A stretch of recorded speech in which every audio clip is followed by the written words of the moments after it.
Well, good morning, members. Members will please come to the floor. Members will please come to the floor.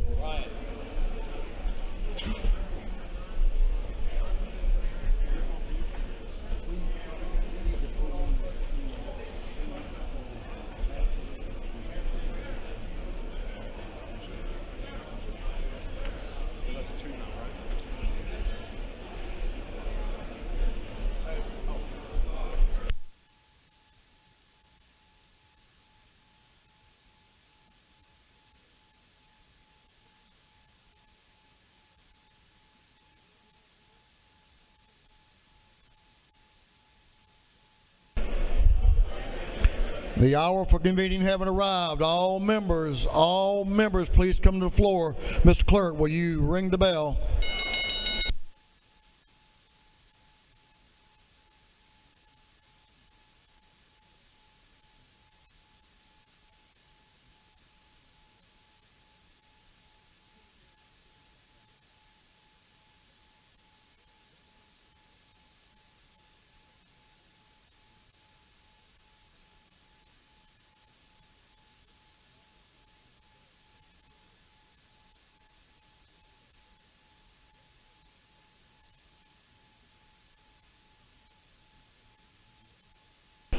We're going to have the morning roll call. Morning roll call. All members present will please vote green to signify their presence in the chamber. And Mr. Clerk, will you unlock the machines?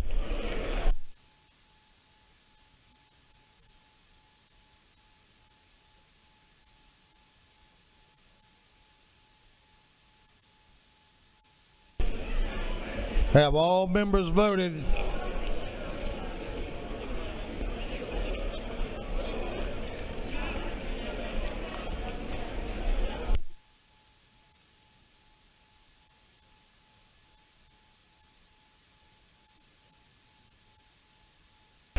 Have all members voted?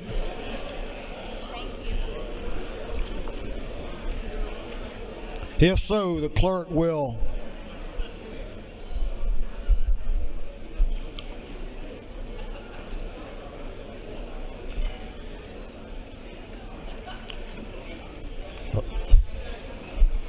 lock the machine.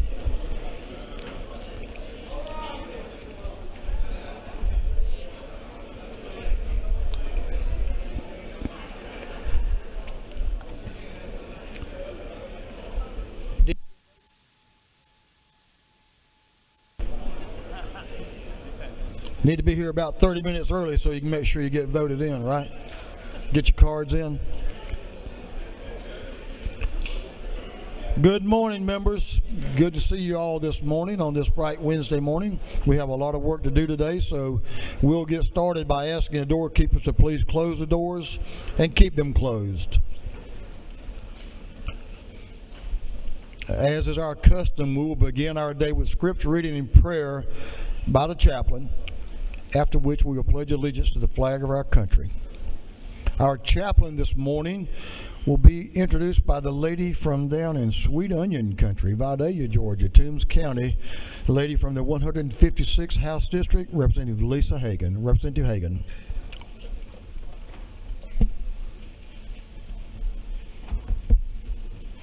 Thank you, Mr. Speaker. Good morning, colleagues. It's my pleasure to introduce Clint Hutchison, a devoted husband, father, and community leader. He's also a devoted grandfather.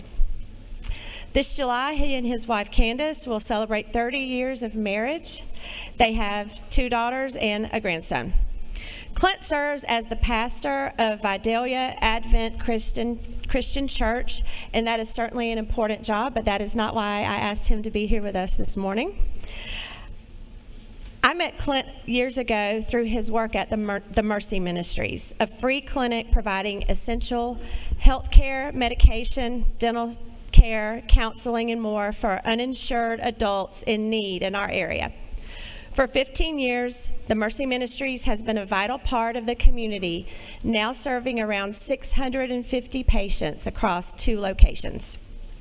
Joining Clint today are the Reverend Luis Gonzalez, Director of Ministry, Michael Thigpen, and Micah Williams, who are board members at the Mercy Ministries. Everyone at the Mercy Ministries offers love, compassion, care, and education to those who have fallen between the cracks. And I'm so proud of what they do in our community. Thank you, Clint, for joining us in the chamber today and for offering us a word of devotion and a reminder of why we do this work that we do.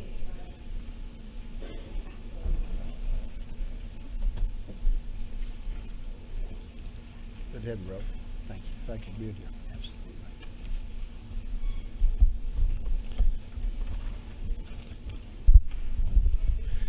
I'd like to take a second and say thank you for the opportunity to be here. Lisa, thank you for the opportunity as well. So this is my first experience here at the Capitol, and it is such a pleasure for me to come all the way up from South Georgia and have the opportunity to share with you some things that are super important for me. So thank you this morning. I have two short little passages I want to share with you, one of those being a fable from Aesop. The fable is the trees and the axe, and this fable I've taken the liberty to turn it into a little bit of a South Georgia fable. It says, one day a man wandered into a thick pine forest, and he asked the trees for a sturdy branch that he could make for his axe. The trees, wanting to be neighborly, agreed and offered him a young sapling. But as soon as the man fitted his new handle, he set to his work, chopping down the tallest and the oldest pines in his sight. As the older trees fell one by one, and the old oak shook his branches and said to the cypress, "Well, we've done it now. If we hadn't given up the little sapling, we might kept our strength and stood for the generations." Aesop gives us a lesson in the dangers of surrendering the rights of the weaker. It's oftentimes done with good intentions. The older trees wanted to help and be neighborly by extending the smaller sapling. And sometimes we give up rights, and sometimes we give up the rights of weaker with good intentions. It often happens that when we give up the smaller, it will soon happen to the greater. The older trees and cypress and the pines and the oaks realized that as they give up that small sapling, the axe was set to its roots, and then very soon it was set to the roots of the larger trees. Our decisions today affect tomorrow. In this story, we have this fable from Esau who reminds us that the decisions made here today will affect generations. And I stand in awe of you out here today. You have bills before you, and you'll make decisions and you'll cast votes that will not only affect Georgia this year, but in years and years and years to come. As we look now to my second passage this morning, I turn to the words of Jesus penned by Matthew in chapter 25, verses 34 through 40. And this is the parable of the sheep and the goats. And we see in this part of it, one of our mottos and verses in which we use at Mercy that guides us. And it guides us into a better way, actually a blessed way. It says, "And the king says to those on his right, 'Come, you who are blessed by my Father, inherit the kingdom prepared for you from the foundations of the world. For I was hungry, and you gave me food. I was thirsty, and you gave me drink. I was a stranger, and you welcomed me in. I was naked, and you clothed me. I was sick, and you visited me. I was in prison, and you came to me.' Then the righteous answered him and said, 'Lord, when did we see you hungry and feed you? And when did we see you thirsty and give you something to drink? And when did we see you as a stranger and welcome you in, and naked and clothe you? And when did we see you sick or in prison and come and visit you?' The king answered and he said to them, 'Truly, I say to you, as you did it to the one of the least of these brothers of mine, you did it unto me.'" Jesus reminds us in this passage of Scripture not only the responsibility we have to those that are weaker and to those that are our brothers and sisters, but he challenges us to a better way. He challenges us to a way where the blessings of God will flow into our communities, into our families, and into our own personal lives. Protecting the weak is ultimately protecting ourselves, because the strength of our community depends on the well-being of its most vulnerable members. When we stand up to those when we stand up for those in need, we create a society that is safer. We create a society that is more just and it's resilient for everyone, including our own selves. And here's how. Creates interconnectedness. A society where the weak or neglected becomes unstable, leading to division and suffering and eventually harm to all. When we uplift others, we build a stronger foundation for everyone, including ourselves. It increases moral and ethical strength. When we protect the vulnerable, we enforce our values of justice and kindness and integrity, creating a culture that in turn protects us when we find ourselves in a place of need. And it's preventing of greater harm. Ignoring the struggles of the weak allows injustice to grow, which can later threaten the security and the rights of everyone. By defending them, we ensure that those same threats don't reach us. By protecting the weak, we reinforce the very systems and the values that safeguard our own future. I want to encourage you to choose a better way. I want to encourage you to move along and receive the blessings that's given to us as we choose a better way. My prayer today is for you that you make decisions that are clear. My prayer is that you represent every individual in your district because you've been given the opportunity to do so. My prayer is that the wisdom of God may guide you into what is best for us all, the state of Georgia and the kingdom of God. I'm so thankful to be here today, and I thank you for all that you do for our great state. And I challenge you, make those choices based on the blessings that's given us from God. Let's stand now and we'll have a moment of prayer. Father, I reach out to you this morning and I say thank you. Thank you for the men and women that stand in this great hall. Thank you for the men and women that get to represent all of this great state, Father. Your wisdom is bigger than ours and greater than ours, and your ways are greater and different than ours, Father. So I pray that divine guidance upon these chambers, that wisdom may prevail, Father, that your love and your kindness may be shown through all. Protect them, Lord, as they do their work and as they travel back and forth through their homes. Father, I pray for this dear brother Terry that's had this accident. May you bless and take care of and heal him through this process, Lord. Father, we just ask today as we go into session, Lord, that your wisdom and your guidance be upon us. And thank you for all you do. In Christ's name we pray. Amen. Let's now say pledge allegiance. I pledge allegiance to the flag of the United States of America and to the republic for which it stands, one nation under God, indivisible, with liberty and justice for all. Spot on. Thank you. Thank you, Brother Clint, for bringing that message. We appreciate y'all making the effort to be here. And thanks for what you're doing in the community with your mission work. Doorkeepers, you may unlock the doors. Members, you may join Brother Clint and his team in the South Ante Room for some photos, and thank them for being here with us today.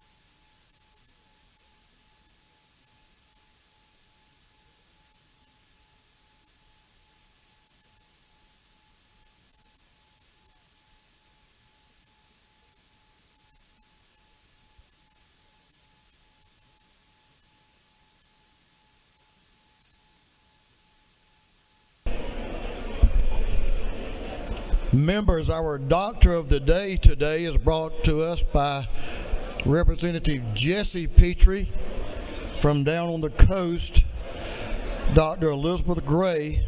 We appreciate Dr. Gray being with us and taking care of that aid station. If you need Dr. Gray, stop by. If you want to just say thank you for serving, stop by. Chairman Hilton, the chair of the Committee on Information and Audits, is recognized. Thank you, Mr. Speaker. It is a great day to be a Georgian. Your Committee on Information and Audits has read the journal the previous legislative day and found it to be correct. Perfect. Chairman Hilton, the chair of the Committee on Information and Audits, reports that the journal of the previous legislative day has been read and found to be correct. Is there objection to dispense with the reading of the journal? Chair hears none. The reading of the journal is dispensed with. Is there any objection to the confirmation of the journal? Hearing none, the journal is confirmed. Mr. Clerk, will you read the resolution establishing the order of business for the day? Representative, administration of the 104th moves following be established as the order of business during the first part of the period. Unanimous consents. Introduction of bills and resolutions. First reading and reference of House bills and resolutions. Second reading of bills and resolutions. Reports of standing committees. First reading and reference of Senate bills and resolutions. Morning orders. Is there objection to the adoption of the resolution establishing the order of business for the day? Hearing none, the resolution is adopted.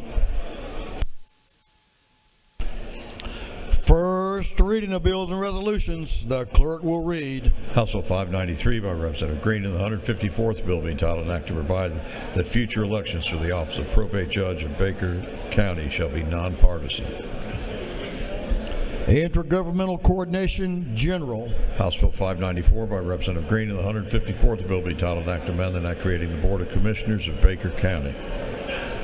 Intergovernmental Coordination. House Bill 595 by Representative Green and the 154th bill being titled an act to amend the act providing a homestead exemption from Early County School District ad valorem taxes.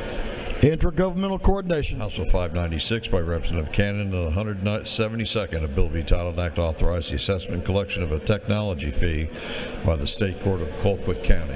Intergovernmental Coordination. House Bill 597 by Representative Donna Tucci of the 105th, McCollum of the 30th, Schofield of the 63rd, Seaball of the 34th, Scott of the 76th. Bill be titled an act to amend Article 2, Chapter 7, Title 48 of the Official Code of Georgia, annotated relating to the imposition rate, computation, exemptions, and correlatives relative to income taxes.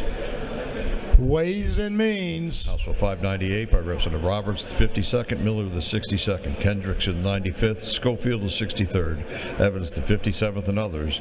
Bill be titled an act to amend Chapter 2, Title 1 of the Official Code of Georgia, annotated relating to persons and their rights. Public and Community Health. House Bill 599 by Representative Donna Tucci, the 105th, Blackman of the 146th, Irwin of the 32nd, Earhart of the 36th, Silcox of the 53rd. Bill be titled an act to amend Article 7 of Chapter 3, Title 47 of the Official Code of Georgia, annotated relating to retirement allowances.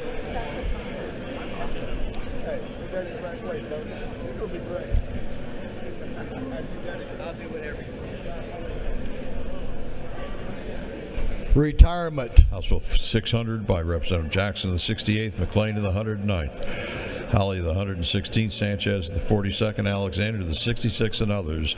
Bill be titled an act to amend Title 34 of the Official Code of Georgia, annotated relating to labor and industrial relations. Industry and Labor. House Bill 601 by Representative Jackson of the 68th, Howe of the 50th, Mitchell of the 88th, Draper of the 90th, Sanchez of the 42nd. Will be entitled to act to amend Article 4, Chapter 11, and Title 16, Chapter 8 of Title 35, and Article 2, Chapter 3 of Title 38 of the Official Code of Georgia, annotated relating to dangerous instrumentalities and practices. Public Safety and Homeland Security. House Bill 602 by Representative Fleming of the 114th, Barrett of the 24th, Scoggins of the 14th, Carpenter of the 4th, Kelly the 16th, and others.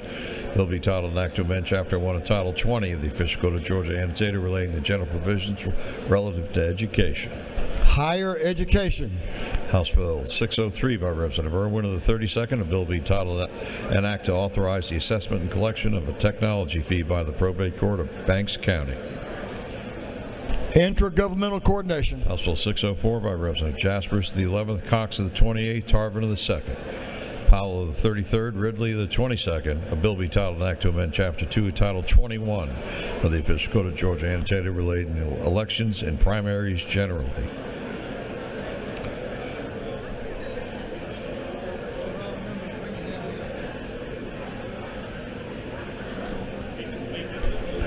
Governmental Affairs.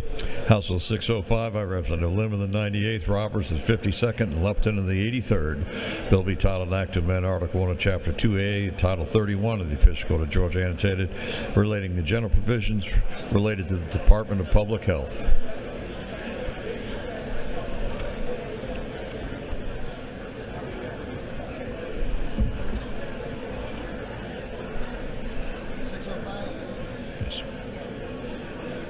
Public and Community Health. House Bill 606 by Representative Lim of the 98th and Lupton of the 83rd. Bill be titled an act to amend Chapter 33 and Title 33 of the Official Code of Georgia annotated relating to fair access to insurance requirements. Insurance. House Bill 607 by Representative Lim of the 98th and Lupton of the 83rd. Bill be titled an act to amend Chapter 2A, Title 31 of the Official Code of Georgia annotated relating to the Department of Public Health. Public and Community Health. House Bill 608 by Representative Reese of the 140th, Hughley of the 141st, Rice of the 139th, Buckner of the 137th, and Smith of the 138th. Bill be titled an act to amend an act creating the Muskogee County School District. Intergovernmental Coordination. House Bill 609 by Representative Reese of the 140th, Hughley of the 141st, Rice of the 139th, Buckner of the 137th, Smith of the 138th. Bill be titled an act to amend Chapter 44, Title 36 of the Official Code of Georgia annotated relating to redevelopment powers. Governmental Affairs. House Bill 610 by Representative Reese of the 140th, Hughley of the 141st, Rice of the 139th, Buckner of the 137th, and Smith of the 138th. Bill be titled an act to amend Chapter 44, Title 36 of the Official Code of Georgia annotated relating to redevelopment powers. Governmental Affairs. House Bill 611 by Representative Lumsden of the 12th, Hitchens of the 161st, Carpenter of the 4th, Anderson of the 10th, Deloach of the 167th. The bill be titled an act to amend Article 2, Chapter 5 of Title 12 of the Official Code of Georgia annotated relating to the control of water pollution. Natural Resources and Environment. House Bill 613 by Representative Smith of the 18th, Jones of the 25th, Workheis of the 157th, Hitchens of the 161st, Evans of the 57th, and others. Bill be titled an act to amend Chapter 5 of Title 50 of the Official Code of Georgia annotated relating to the Department of Administrative Services. Governmental Affairs. House Bill 614 by Representative Jones of the 47th, Thomas of the 21st, Martin of the 49th. Bill be titled an act to amend Code Section 2510(2) of the Official Code of Georgia annotated relating to prohibited fireworks activities. Agriculture and Consumer Affairs. House Bill 615 by Representative Petrie, the 166th, Stevens, the 164th, Gilliard of the 162nd, Hitchens, the 161st, and Jackson, the 165th. Bill be titled an act to amend an act creating the Chatham County Recreation Authority. Intergovernmental Coordination. House Bill 616 by Representative Roman of the 97th, Fry the 122nd, Holly the 116th, and Berry the 56th. Bill be titled an act to amend Chapter 7 of Title 48 of the Official Code of Georgia annotated relating to income taxes. Ways and House Bill Means. 617 by Representative Roman of the 97th, Ridley of the 22nd, Lupton of the 83rd, Powell of the 33rd, Camp of the 135th, and others. Bill be titled an act to amend Title 46 of the Official Code of Georgia annotated relating to public utilities and public transportation. Ag and Consumer Affairs. House Bill 618 by Representative Campbell of the 171st. Bill be titled an act to amend Title 44 of the Official Code of Georgia annotated relating to property. Judiciary. House Resolution 367 by Representative Okoye of the 102nd, Tarvin of the 2nd, Hughley of the 141st, Reeves of the 99th, Williams of the 168th. A resolution proposing amendments to the Constitution so as to provide that members of the General Assembly elected in 2028 and thereafter shall serve 4-year terms of office. Special Rules. House Resolution 368 by Representative Saints of the 180th, Werkheiser the 157th, Stevens the 164th, Ballinger the 23rd, Townsend the 179th. A resolution creating the Joint Study Committee on Intoxicating Cannabinoids in Consumable Hemp Products. Agriculture and Consumer Affairs. Senate Bill 13 by Senator Summers, the 13th, Tillery, the 19th, Albers, the 56th, Cowser, the 46th, Robertson, the 29th, and others. A bill be titled and act to amend Chapter 23 of Title 50 of the Official Code of Georgia, annotated relating to the Georgia Environmental Finance Authority. Energy, Utilities, and Telecommunications. Senate Bill 28 by Senator Dolezal, the 27th, Kennedy, the 18th, Gooch, the 51st, Anna Varda, the 31st, Robertson, the 29th, and others. Bill be titled and act to amend Titles 28, 31, and 50 of the Official Code of Georgia, annotated relating to the General Assembly, Health, and State Government. Budget and Fiscal Affairs Oversight. Senate Bill 72 by Senator Brass, the 6th, Kirkpatrick, the 32nd, Dolezal, the 27th, Strickland, of the 42nd, Walker, the 20th, and others. Bill be titled and act to amend Chapter 52 of Title 31 of the Official Code of Georgia, annotated related to terminally ill patients' rights to try investigational drugs. Regulated Industries. Senate Bill 125 by Senator Walker, the 20th, Setzler, the 37th, Kennedy, the 18th, Strickland, of the 42nd, Brass, the 6th, and others. Bill be titled and act to amend Chapter 15 and Title 43 of the Official Code of Georgia, annotated relating to professional engineers and land surveyors.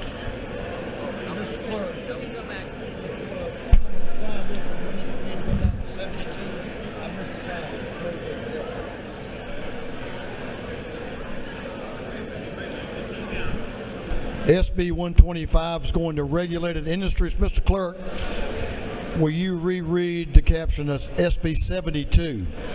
Senate Bill 72 by Senator Brass, the 6th, Kirkpatrick, the 32nd, Dolezal, the 27th, Strickland, of the 42nd, Walker, the 20th, and others. Bill be titled and act to amend Chapter 52 of Title 31 of the Official Code of Georgia, annotated relating to terminally ill patients' right to try investigational drugs. Health. Senate Bill 125 by Senator Walker, the 20th, Setzler, the 37th, Kennedy, the 18th, Strickland, of the 42nd, Brass, the 6th, and others.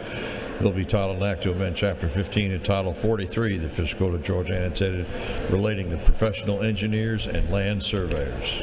Regulated Industries. Thank you, Mr. Clerk. That completes first readers.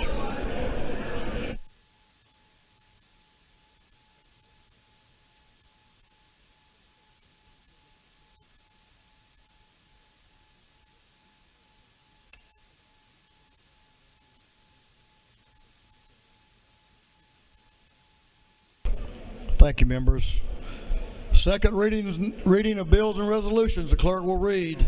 House Bill 566 by Representative Hong of the 103rd, Jones of the 25th, Carpenter of the 4th, Fry of the 122nd, Gunter of the 8th, and others, a bill relating to selling and other trade practices. House Bill 567 by Representative Dempsey of the 13th, Hatchett of the 155th, Hawkins of the 27th, Buckner of the 137th, Taylor of the 173rd, a bill relating to licenses for the practice of dentistry. House Bill 568 by Representative Scoggins of the 14th, and Gamble of the 15th, a bill to authorize the governing authority of the city of Uharley to levy an excise tax. House Bill 569 by Representative Howard of the 71st and Werkheiser of the 157th, a bill relating to employment security. House Bill 570 by Representative Corbett of the 174th, Burchett of the 176th, Ridley of the 6th, Rhodes of the 124th, a bill relating to local government and state government. House Bill 571 by Representative Hawkins of the 27th, Jaspers of the 11th, Dempsey of the 13th, Jackson of the 128th, Silcox of the 53rd, and others, a bill relating to physicians, assistants, and others. House Bill 572 by Representative Persinger of the 119th, Gaines of the 120th, Estration of the 104th, a bill to provide a new charter for the town of Brazelton. House Bill 573 by Representative Stevens of the 164th, Saines of the 180th, Hawkins of the 127th, a bill relating to Medicaid care management organizations. House Bill 574 by Representative Stevens of the 164th, Townsend of the 179th, Hitchens of the 161st, Petrie of the 166th, Gilliard of the 162nd, and others, a bill relating to applicability of workers' compensation to employers and employees generally. House Bill 575 by Representative McCollum of the 30th, Jaspers of the 11th, Powell of the 33rd, McDonald of the 3rd of the 26th, Hagan of the 156th, a bill relating to highways, bridges, and ferries. House Bill 577 by Representative Gaines of the 120th, Ridley of the 6th, Dempsey of the 13th, Stevens of the 164th, Williams of the 168th, and others, a bill relating to revenue and taxation. House Bill 578 by Representative Chokas of the 151st, Green of the 154th, Cannon of the 172nd, Smith of the 18th, Mathis of the 133rd, and others, a bill relating to emergency telephone number 911 system. House Bill 579 179 by Representative Reeves of the 99th, Hatchett of the 155th, Wiedauer of the 121st, Prince of the 132nd, Fleming of the 114th, and others, a bill relating to professions and businesses.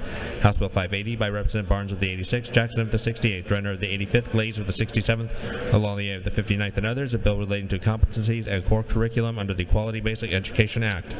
House Bill 581 by Representative Hagan of the 156th, Wiedauer of the 121st, Cannon of the 172nd, Neal of the 79th, Smith of the 18th, a bill relating to alcoholic beverages. House Bill 582 by Representative Gunter of the 8th, Reeves of the 99th, New of the 40th, Hong of the 103rd, Smith of the 18th, and others, a bill relating to crimes and offenses, criminal procedure, and evidence. House Bill 583 by Representative Glaze of the 67th, Hitchens of the 161st, Bonner of the 73rd, Cannon of the 172nd, Newton of the 127th, a bill relating to license plates for certain veterans. House Bill 584 by Representative Petrie of the 166th, Dempsey of the 13th, Taylor of the 173rd, Stevens of the 164th, LaHood of the 175th, and others, a bill relating to food, drugs, cosmetics, health, and mental health. House Bill 585 by Representative Jones of the 47th, Jones of the 25th, Martin of the 49th, Thomas of the 21st, Gaines of the 120th, a bill relating to insurance and motor vehicles and traffic. House Bill 586 by Representative Williamson of the 112th, Blackman of the 146th, Williams of the 148th, Hatchett of the 155th, Estration of the 104th, and others, a bill relating to intangible recording tax. House Bill 587 by Representative Gamble of the 15th, Scoggins of the 14th, a bill to amend an act to reincorporate the city of Cartersville. House Bill 588 by Representative Drenner of the 85th, Cannon of the 58th, Howell of the 50th, Park of the 107th, a bill relating to general provisions regarding insurance. House Bill 589 by Representative Drenner of the 85th, Cannon of the 58th, Howell of the 50th, Park of the 107th, a bill relating to medical assistance generally. House Bill 590 by Representative Ford of the 170th, Burchett of the 176th, Corbett of the 174th, McDonald of the 26th, Wiedauer of the 121st, and others, a bill relating to professions and businesses. House Bill 591 by Representative Gunter of the 8th and Wade of the 9th, a bill to authorize the municipal court of the city of Cleveland to charge a technology fee. House Bill 592 by Representative Gunter of the 8th and Wade of the 9th, a bill to provide a new charter for the city of Cleveland. House Bill 612 by Representative Dempsey of the 13th, Mathiak of the 82nd, Jones of the 25th, Oliver of the 84th, Cooper of the 45th, a bill relating to general provisions regarding the administration of mental health, developmental disabilities, addictive disease, and other disability services. House Resolution 347 by Representative Cox of the 28th, Jaspers of the 11th, Glaze of the 67th, Douglas of the 78th, Cannon of the 172nd, and others, a resolution urging all Georgia high schools to establish a flag football program for girls. Senate Bill 10 by Senator Goodman of the 8th, Strickland of the 42nd, Watson of the 11th, Summers of the 13th, and Kennedy of the 18th, a bill relating to the number of judges of superior courts. Senate Bill 12 by Senator Gann of the 47th, Robertson of the 29th, Summers of the 13th, Dixon of the 45th, Still of the 48th, and others, a bill relating to inspection of public records. Senate Bill 68 by Senator Kennedy of the 18th, Gooch of the 51st, Robertson of the 29th, Anna Duarte of the 31st, Walker of the 3rd of the 20th, and others, a bill relating to civil practice, contracts, motor vehicles, and torts. Senate Bill 161 by Senator Hofstetler of the 52nd and Payne of the 54th, a bill to provide a homestead exemption from Gordon County School District ad valorem taxes for educational purposes. Through second readers.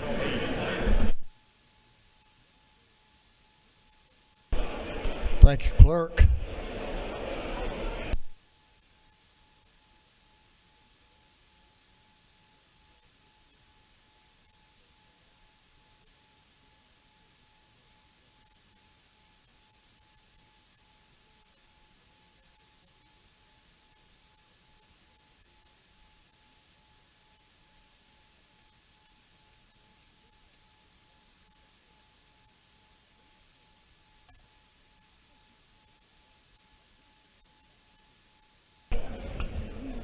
First reading of bills and resolutions, the clerk will read.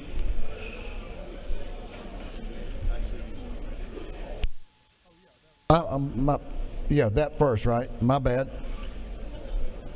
All the noise, I've lost my concentration. I'm going to sit down and get it back.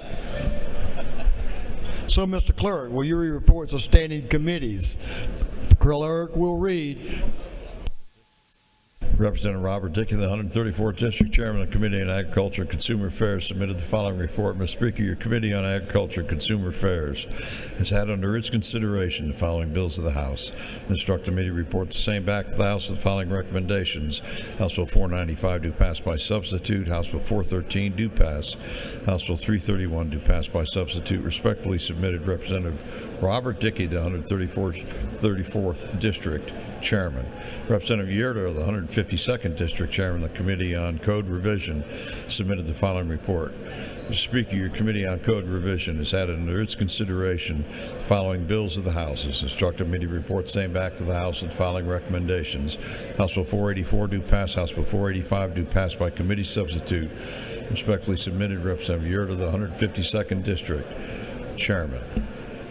Representative Chris Irwin of the 32nd District, Chairman of the Committee on Education, submitted the following report. Mr. Speaker, your Committee on Education has had under its consideration the following bills of the House. Has instructed me to report same back to the House with the following recommendations. House Bill 307 do pass by substitute. House Bill 198 do pass by substitute. House Bill 340 do pass by substitute. Respectfully submitted, Representative Chris Irwin of the 32nd District, Chairman. Representative Victor Anderson of the 10th District, Chairman of the Committee on Governmental Affairs, submitted the following report. Mr. Speaker, your Committee on Governmental Affairs has had under its consideration the following bill of the House. Has instructed me to report the same back to the House with the following recommendation. House Bill 416 do pass by committee substitute. Respectfully submitted, Representative Victor Anderson of the 10th District, Chairman. Representative Hawkins, the 27th District, Chairman of the Committee on Health, submitted the following report. Mr. Speaker, the Committee on Health has had under its consideration the following bills of the House and instructed me to report same back to the House with the following recommendations. House Bill 323 do pass. House Bill 54 do pass by substitute. House Bill 87 do pass by substitute.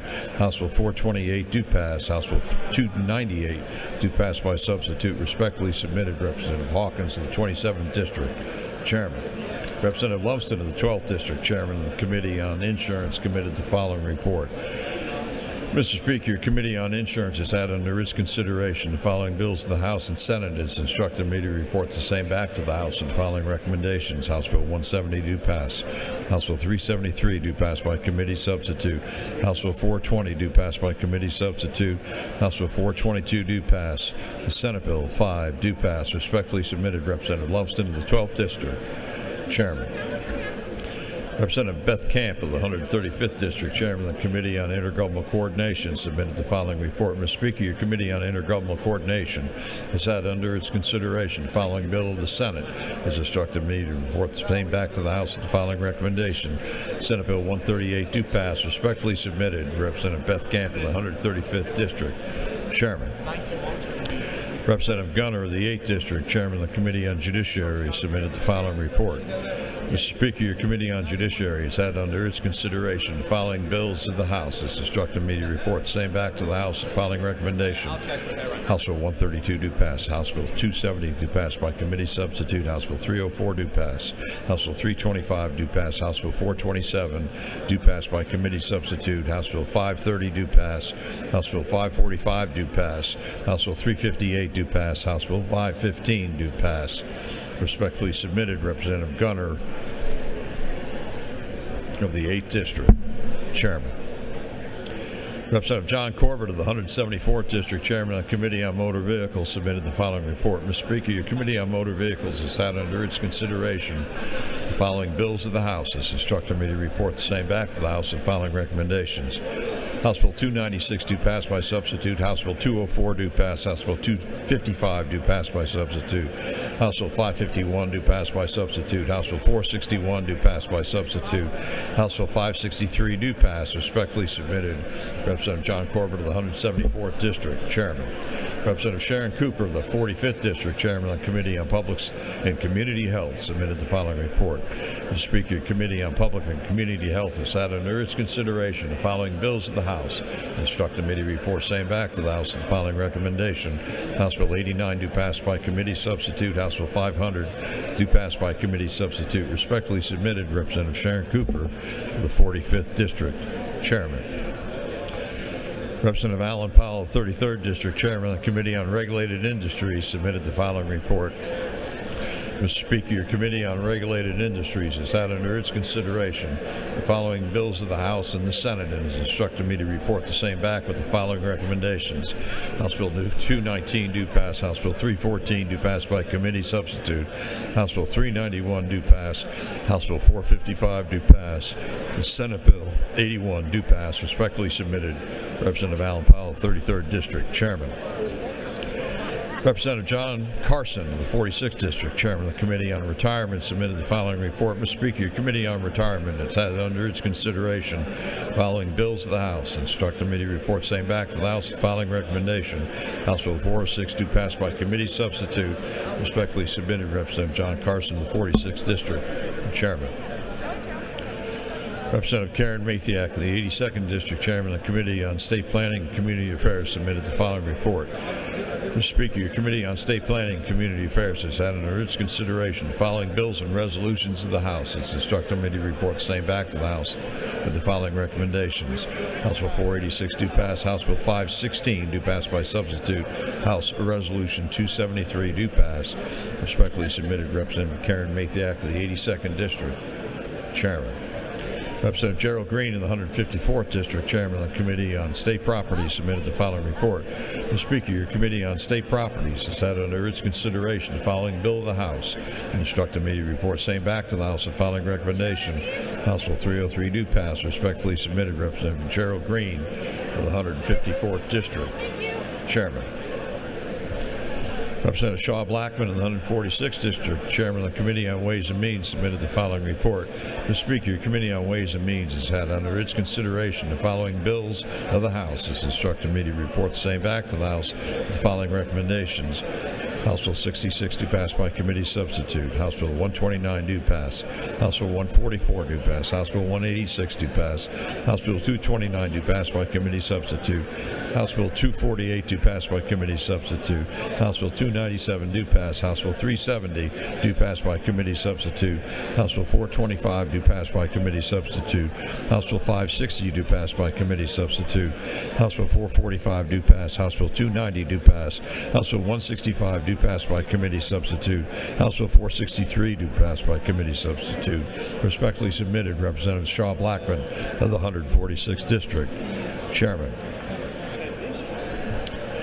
Representative Shaw Blackman of the 146th District, Chairman of the Committee on Ways and Means, submitted the following report. Mr. Speaker, the Committee on Ways and Means has had under its consideration the following bill of the House. Instruct the committee report same back to the House with the following recommendations. House Bill 360 do pass by committee substitute. Respectfully submitted, Representative Shaw Blackman of the 146th District, Chairman. That completes the reading of the reports of standing committees.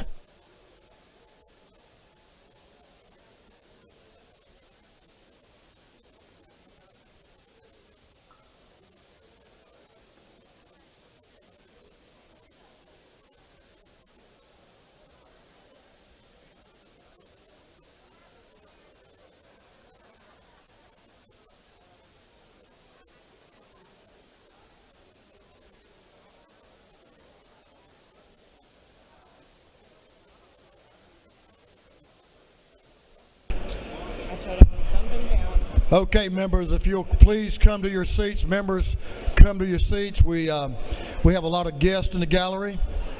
Some folks we want to recognize and honor. Members will please take their seats. Here is the dilemma. We have quite a few bills on the calendar today. We're going to work right on through lunch, so you might better snack. But we have 42 morning orders. Not quite, but almost. Pretty close. Pretty close. So here's our posture. You will have a maximum of 1 minute. But we do have 24 morning orders, and some folks here that have traveled great distances to be recognized and appreciated. So, I hope everyone here will care about their neighbor. Y'all need to listen to this, because it may be you who doesn't get to recognize your friends here.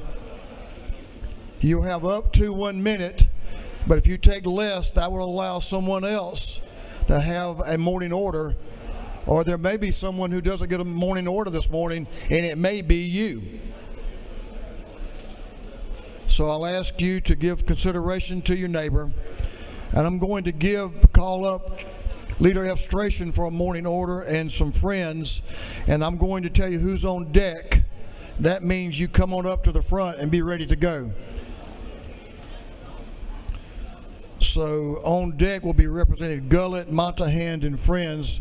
Leader F. you're recognized for a morning order and recognize some distinguished visitors in the gallery. Thank you, Mr. Speaker. Well, good morning, everyone. It is Scout Day here at the state capitol. We have scouts from all over the state of Georgia who are here. Scouting is such an important program for our youth throughout the state. Members, if you would please join me, rise to give a round of applause for our scouts. And scouts, if you'd please stand as well. Thank you, Mr. Speaker.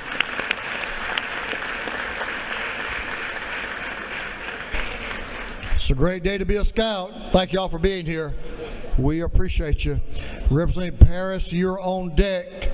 Representative Gullett, Montahand, and friends are recognized for a morning order. Thank you, Mr. Speaker. Members, today I rise to recognize two outstanding young innovators from Panther Elementary. Anna Borsch and Nellie Klodner. As fourth graders in their venture class, they participated in Georgia Tech's K-12 Inventure Prize competition, where they developed Grocery Eyes, an app designed to help visually impaired individuals navigate grocery stores independently.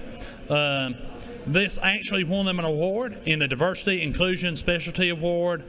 We want to congratulate them. Please join me in celebrating Anna and Nellie for their ingenuity and hard work. Thank y'all. They're right there.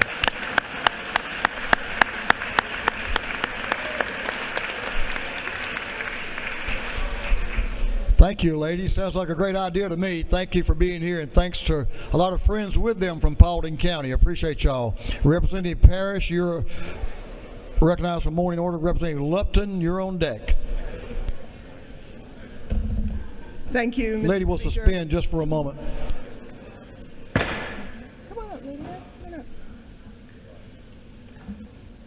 Thank you, members. Proceed. Thank you, Mr. Speaker. Today is also Pace Center for Girls Day at the Capitol, and they're here with us. Girls, would you show us where you are? There they are. Yay! Everybody, if you'll give them a hand clap. The PACE team of counselors and educators provide free year-round middle and high school academic services, counseling, life skills training, career preparation, and more, developing individualized approaches based on each girl's unique strengths, life experiences, and needs. We just are so grateful for you all being here today. Rebecca Richards, we're so grateful for your leadership. Thank you all. Thank you, Representative. Thanks to the PACE group. Sounds like great work there to me, Representative Parrish. Representative Lupton is recognized. Then we'll have the Augusta delegation will be recognized next. Representative Lupton and friends. Thank you, Speaker. I want to honor Gina Galois today. She is a children's author, language enthusiast, and wildlife advocate based in Chamblee, Georgia. Hey! She publishes children's books in 3 languages, English, French, and Spanish. She's a former French professor and now blends education and storytelling to introduce young readers to misunderstood creatures, especially possums and nocturnal wildlife. She's passionate about conservation and neurodiversity. We are so glad to have her today. Thank you so much, Gina, for coming, and I've got a beautiful resolution for you. Thank you. Thank you for being with us. Thanks for recognizing that author there, Representative Lupton. Representative Prince and the Augusta delegation, a very robust delegation. They're getting better all the time. Greater Augusta delegation. Greater Augusta delegation. You're going to honor Augusta University. Is that what you're doing? Yes, sir. That's what we're going to do. Gentlemen, good morning, colleagues. Today is Augusta University Day at the state capitol. We're proud to be home of the home of the Medical College of Georgia, the 4th largest medical school in the country, the Dental College of Georgia, the only dental school in the state of Georgia, and the Georgia Cyber Center. Along with WellStar, are partnered with our own hospital. Today we have with us our president, Dr. Russell King, and his lovely wife, the First Lady, Miss Karen King. They're up in the gallery as they're walking in. Please wave at us, and please give them a warm house welcome Augusta University Day. Go Jags. Thank you, Brooks. Good job. Thank you.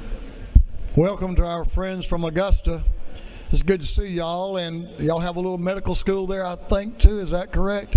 And a great university. Thank you for what you do for our state, and we're proud y'all are with us today. Thank you, President Keene. It's congratulations. I think since you've been here, you've been anointed as a president, I believe. Is that correct?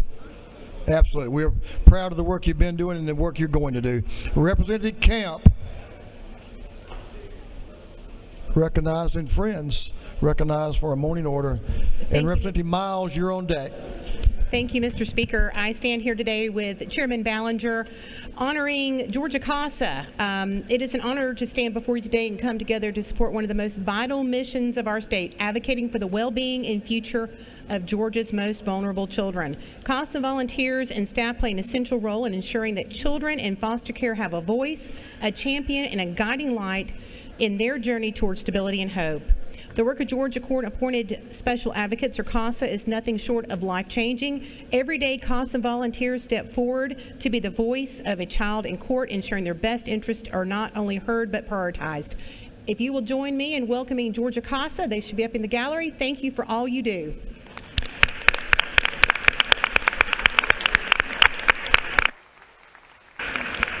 Thank you. Awesome group doing awesome work. Thank y'all for what you do at CASA. I want to call, let's recognize Representative Clifton and the Augusta delegation. And this is a great Augusta Day, Representative Clifton. Recognize you and some friends come to the, recognize for morning order. And then we're going to have Chairman Hawkins and Newton. You got everybody? Thank you, Mr. Speaker. I'd like to recognize Greater Augusta today. This is a day that the leaders of the industry and our community come up to the Capitol to meet with representatives, understand what's going on, and make sure we know what's important to them. I want to recognize our commissioners in the Augusta and Columbia County area. I also want to recognize Mayor Garnett Johnson and Doug Duncan, the chair of the Columbia County. This day means a lot to me. I've came up multiple years in a row, and last year it was on this day that I started the thought of running for this office, something that I've thoroughly enjoyed and been very happy to be a part of. So thank you very much. Awesome. Great day. Thanks for being here with us. Oh, sorry. If you will, Mr. Speaker, if you will find a gift on your desk, if someone hasn't already taken them from you, a Masters hat, because we have the best golf tournament in the entire nation. It's the only. Good job. Thanks, man. Good job. There he is. There he is.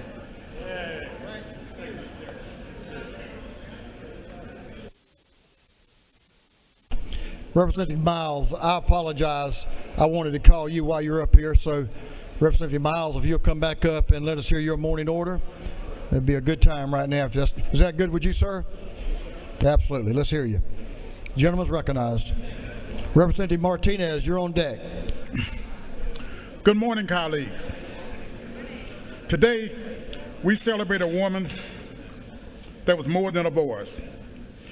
We celebrate she was a visionary, she was a force, she was a testament to what's possible when talent meets purpose, when courage meets opportunity, and when someone who dares to dream beyond limits before them. Jesse Norman was born in the city where I serve as representative, Augusta, Georgia. Her voice belonged to the world. She wasn't just an opera singer. She was an artist, a storyteller, and a beacon of excellence. When she stepped onto the stage, she commanded it, not just with her voice, but with her presence and with her dignity and with her unshakable belief that she belonged. And that is what's her gift to us.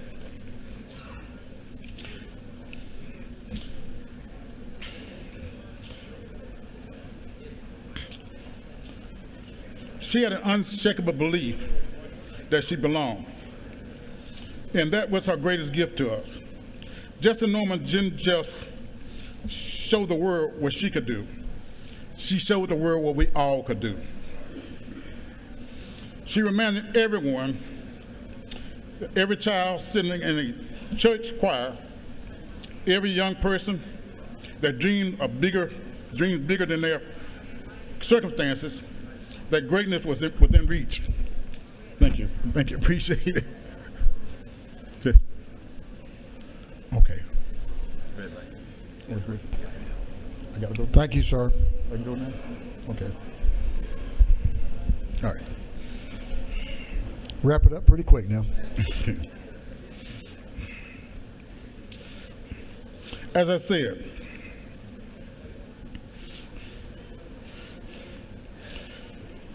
her great. All right, let me. Excuse me, I kind of got interrupted there. When she stepped onto the stage, she commanded it, not just with her voice, but with her presence, with her dignity, and with her unshakable belief that she belonged. Right there is the greatest gift she left all of us. Jesse Norman did not just show the world what she could do. She showed all of us what we could do. She reminded every child sitting in a church choir, every young person daring to dream bigger than their circumstances, that greatness is within reach.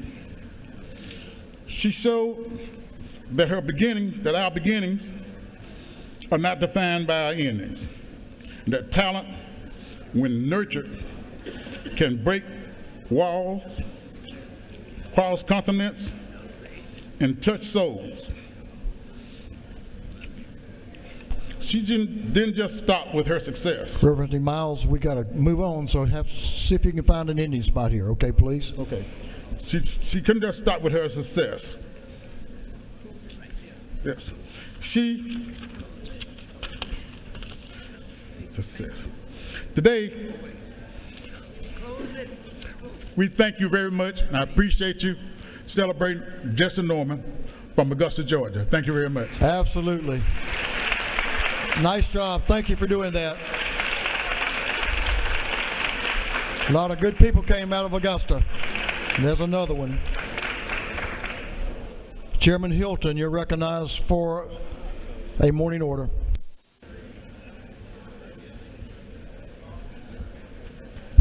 Thank you, Mr. Speaker. Ladies and gentlemen, today is Charter School Day at the Capitol. Charter schools, we have 110 schools here in Georgia serving over 67,000 students. They are in high demand. We have over 21,000 students who are on wait lists across the state. The beauty of charter schools is they receive less funding, more flexibility, and achieve higher results. I want to highlight two charter schools in my district specifically, International Charter School of Atlanta and International Charter Academy of Georgia. We've got some of the students up in the gallery here. Look at them. That is awesome. These students learn French, German, Mandarin, Chinese, Japanese immersion, and they are rock stars. Konnichiwa. Thank you. Good to have y'all.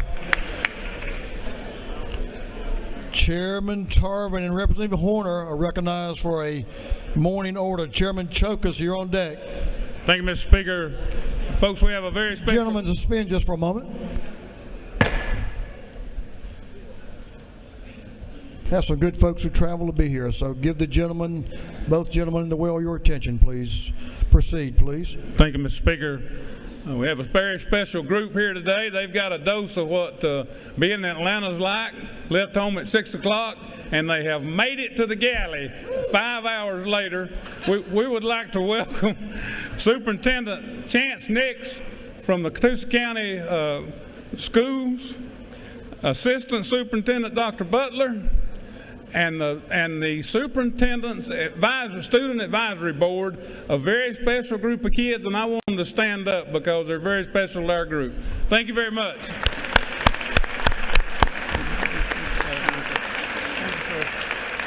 Thank you, Representatives. Mr. Superintendent, no wonder you're doing such a good job with an advisory board like that, so welcome to the Capitol. We're glad to have y'all. Thanks for making the effort to be here. Chairman Chokas is recognized for a morning order. Thank you, Mr. Speaker. It is indeed a pleasure to get to welcome the Marion County High School AP Government class. They made their trip to the Capitol this year, and they're accompanied by Principal Goodrow and star teacher Janes, and are accompanying the students. So if y'all would stand, we can recognize you guys. There they are in the top left. Go Eagles! Go Eagles! I also have the opportunity to recognize the Association of Georgia General Aviation Airports. Thank you. There are 95 general aviation airports in Georgia, and they're essential to the state's transportation and economic infrastructure. They're the backbone of the industry, and they provide over $2 billion to the state in revenue. Our economic impact, Joining us representing the airport, so I hope Macaluso, Mario Evans, Amber McCall, who's the president, and Nate Shatner. Blue skies, guys, blue skies. Thank you. Thank you, Mr. Speaker. Thank you. All you pilots, blue skies, no doubt.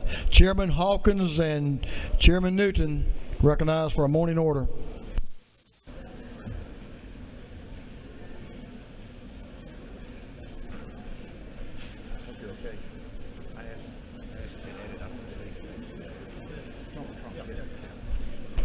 Y'all know who's going to speak? Making sure we're speaking on the right thing. Well, that's important as well. The gentleman are recognized. Thank you, Mr. Speaker. Representative Dr. Newton and I are here to recognize the Trauma Commission and the trauma folks that are visiting at the Capitol today. Can y'all stand up? We got some right there. Thank you.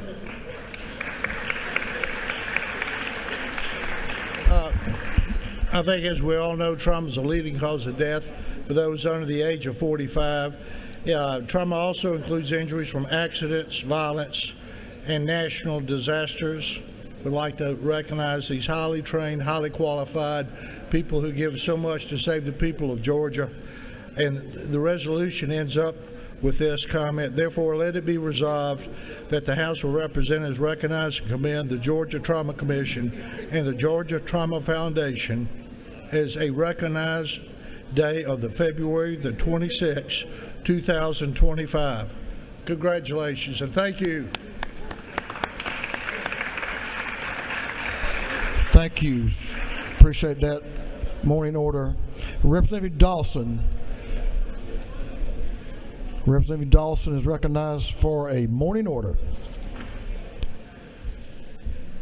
Thank you, Speaker. Thank you, colleagues. Today I rise to welcome young scholars from the Co-Decider Intern and Leadership Program. This program provides real-world experience for personal growth. I don't know if they made it to the gallery yet, but if not, we'll be having lunch with them later on. I love the concept of giving young people a co-decider to help them with some of life's tough decisions. I've also admired what Representative Fry does. And I don't know if you guys have heard the rumors, but there's quite a bit of intrigue under the Gold Dome because my interns, they set me down. The conversation went something like this: okay, Dawson, you're the face of this operation. Are you not the face of this operation? We're the brains. I say all this to say that we have to spend time with young people, and it's important that we pour into them, so it's good to have these mentees in the audience today. Thank you very much. Thank you. Thank you, Representative Dawson. And welcome to those folks you just recognized. Representative Jackson recognized for a morning order, and friends. Thank you, Mr. Speaker. Ladies and gentlemen, we are honored to have the Georgia Minority Supplier Development Council here. They're standing right over there. With us today, they're commemorating a remarkable milestone of 50 years, Mr. Speaker, of fostering economic growth and empowerment in Georgia, which also helps us to become the #1 state to do business. And we also have the Southern Crescent Women in Business founder Ariel Shaw and group. And with that, thank you all for being here. Thank you. Thank you, Representative Jackson. Good groups. Appreciate everything y'all both are doing to make our state continue to be #1 place. We really appreciate that. Representative Donahue. recognized for a morning order. Oh, this is a good one. Y'all pay attention to the gentleman in the well.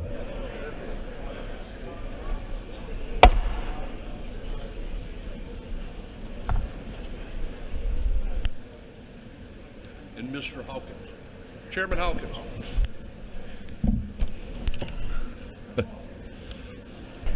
Chairman Hawkins. Well, I think we're going to talk about an area that's important to you. I think that's where you come from. Don't you live in Hall County? Well, this is a good one right here. Just cross country between you and Representative Donahue, but these folks can get there. The gentleman's recognized. Thank you, Mr. Speaker. We stand before you today. Every year it seems like we're privileged to bring North Hall High School or middle school down, and they win the state championship overall. North Hall Middle School has won it 3 years overall in a row. And the high school girls this year, the first time in the history of North Hall High School, won the state championship girls. I would like to read just a little bit on this. It says, whereas the 2024 cross-country season was a historic and record-breaking year for North Hall High School, highlighted by the girls' team winning the GHSA Class 3A state championship, the first ever girls' state title in any sports in the school's history.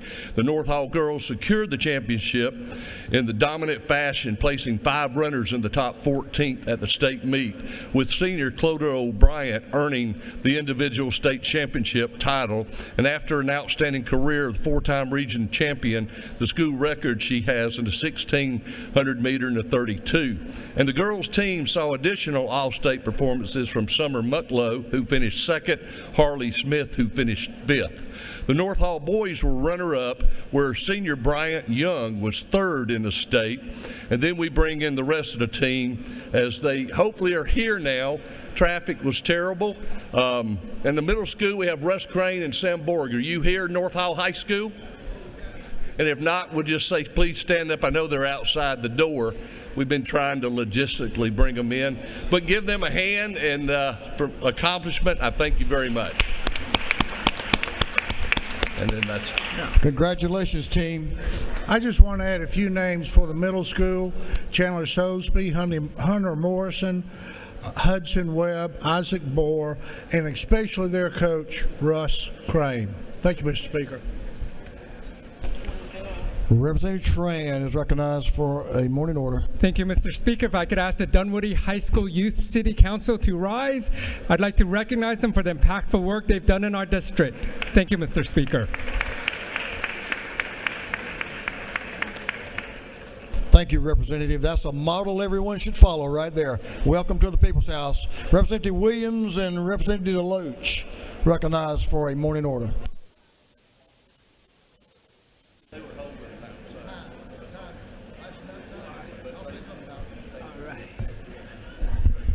Thank you, Mr. Speaker. From the land where the water tastes like cherry wine, we have with us today some representatives with the Chamber and with Fort Stewart. We have Chairman Donald Lovett. We have Ms. Bryn Grant, who is CEO of Liberty County Development Authority. The Chamber Chair, Ms. Burris. Derek Rozier, who is our CEO of our hospital. And Ms. Leopold, who is the CEO of our chamber. And certainly we have representing Fort Stewart, Mr. Arnold Ryan Arner and Stephen Hood and Christopher Fletcher are representing Third ID. Will you all stand and let us welcome you to the house? And if you've already left, you will not get another drink. There you go. You get the cherry wine. Rocket Lamar. Rocket Lamar. Thank you, Mr. Speaker. We yield the well. Members, we just recognized, thank you, good to have y'all with us. We just recognized the North Hall cross-country team in the middle school and high school, so they just made it into the chamber. Let's give the North Hall cross-country team a big round of applause and congratulate them on their success. Good to have y'all. Thanks for being here.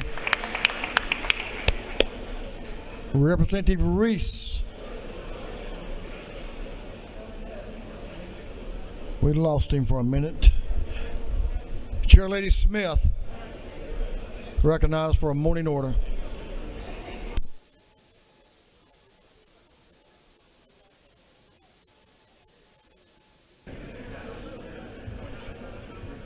Thank you, Mr. Speaker. If the Coweta delegation will join me, please. Good morning. We're here today to recognize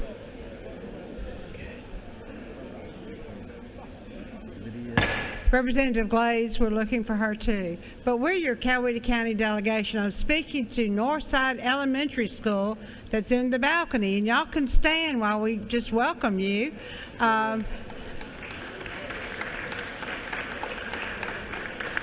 Northside is one of our oldest elementary schools. It's one of the schools with a pre-K program. I love going there every year, reading to the students and being part of the program. But thank you for making the trip up here, and we hope you have a very knowledgeable day. Check on the two-headed cow and the two-headed snake, and it'll be a good day. Thank you.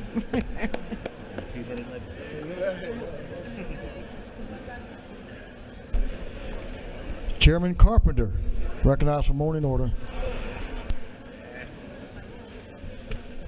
All right, folks. Two things. I'm going to spit it out pretty quick. Welcome, Leadership Dalton Whitfield. If you're in the balcony, please stand. Thank you for being here today. Appreciate the program that our chamber puts together every year to bring folks down to the Capitol. And the second piece of today is Georgia Restaurant Day at the Capitol. It's not a bad day to take up a cornbread bill. It's a $30 billion industry, over 500,000 jobs statewide. There's over 23,000 restaurant establishments, many of them like myself that are independent. They make your neighborhood great, they make your waistline bigger, and they make your people agree. Thank you.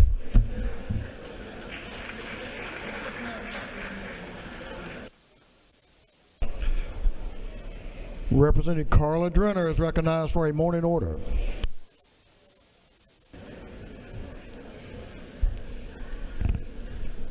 And friends. Thank you, Mr. Speaker.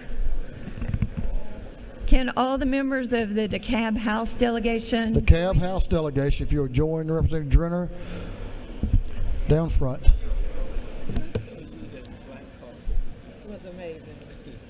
Good morning, everybody, and thank you, Mr. Speaker. I'm honored today to stand with my colleagues to celebrate DeKalb Day at the Capitol. Many of you will know that DeKalb serves as a hub for healthcare and scientific research, housing the Centers of Disease Control and Prevention, Emory Healthcare, and Children's Healthcare of Atlanta. We are joined today by the presiding officer, Michelle Long-Spears, Super District Commissioner Ted Terry, and Super District Commissioner Ladina Bolton. Of noted significance today, under the historic leadership of CEO Lorraine Cochran Johnson, the first African-American woman elected as Chief Executive Officer of DeKalb County. Please welcome them to the House and join us in the rotunda. Thank you, Mr. Speaker. Thank you, Representative, and welcome to the House. DeKalb, if y'all will come around this side, you can join us in the South Ante room, and members may want to get some photos with you. Come all the way around. Good to see you there, CEO. Representative Reese. Representative Teddy Reese is recognized to recognize a group here today with us. Representative Reese. Thank you, Mr. Speaker. I have with me here members of the Columbus delegation. We do want to recognize a group of students that we have here today from Columbus State University. I don't see them in the gallery. They had to go down to be with the governor. But we have students from our political science and criminal justice majors here with Professor Dr. Kenner as well as Professor John Lester, and we want to thank them for their interest in what we're doing here at the People's House. And if you will, you guys just give them a round of applause, please, in their absence. Thank you.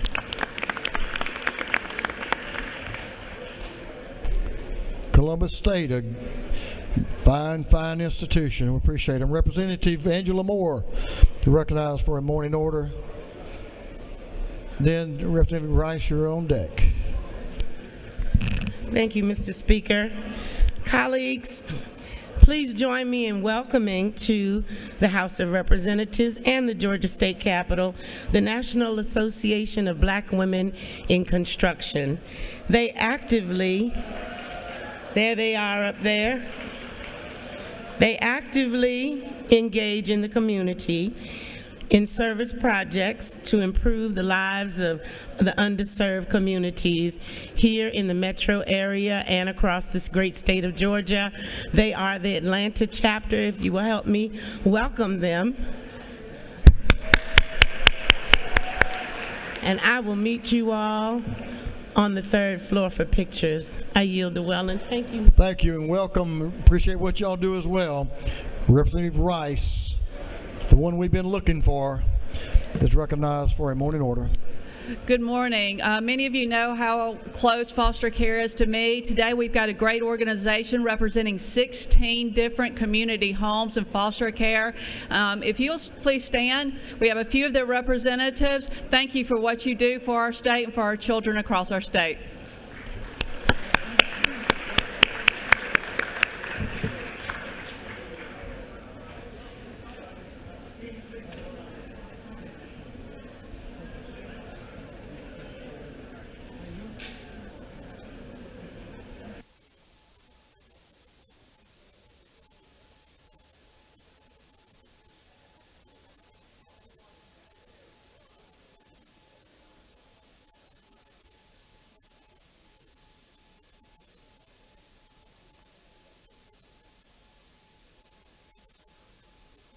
Members, we're ready to move on to the rules calendar. We have some work to do and we're going to get to it.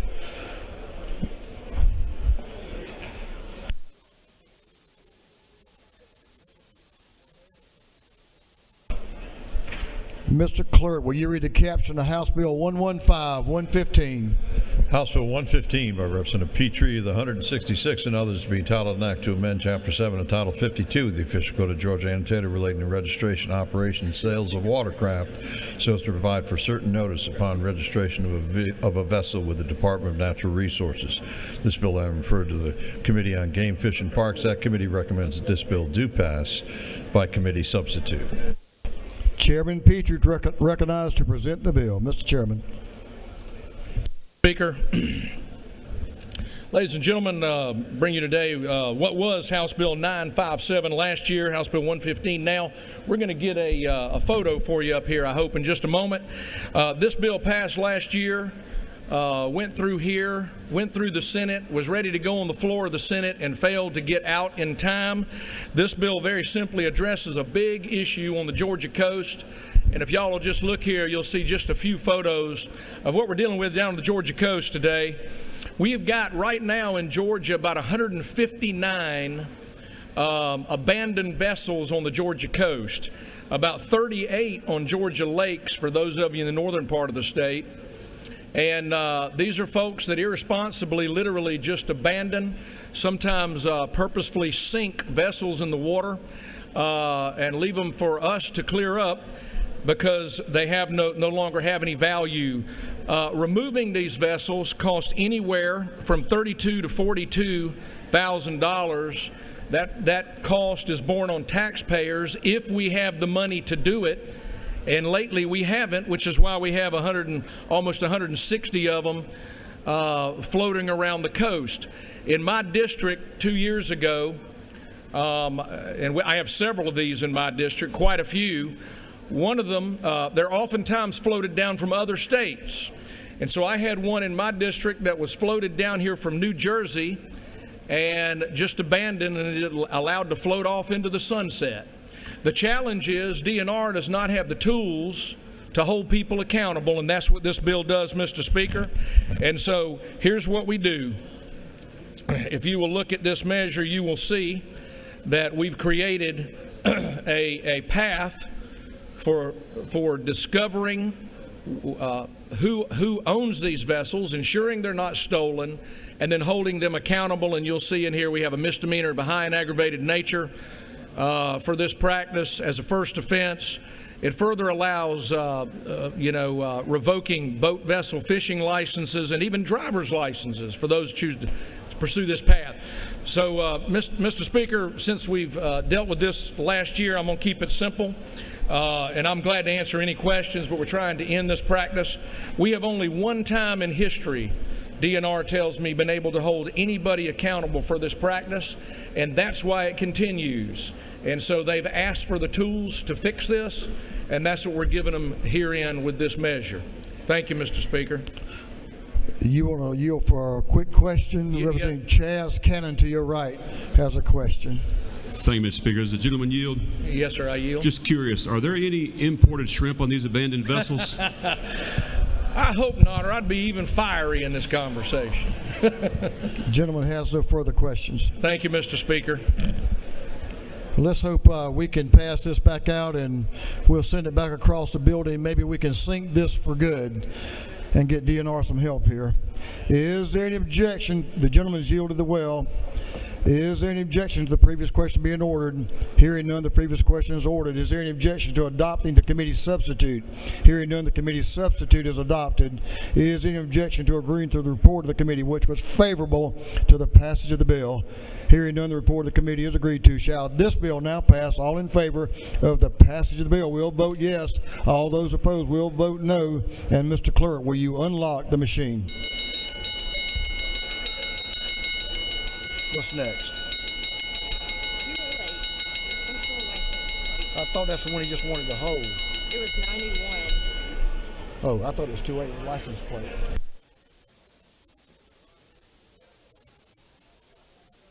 Have all members voted?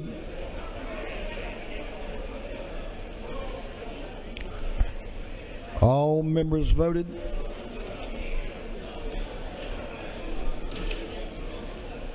All members voted. If so, the clerk will lock the machine.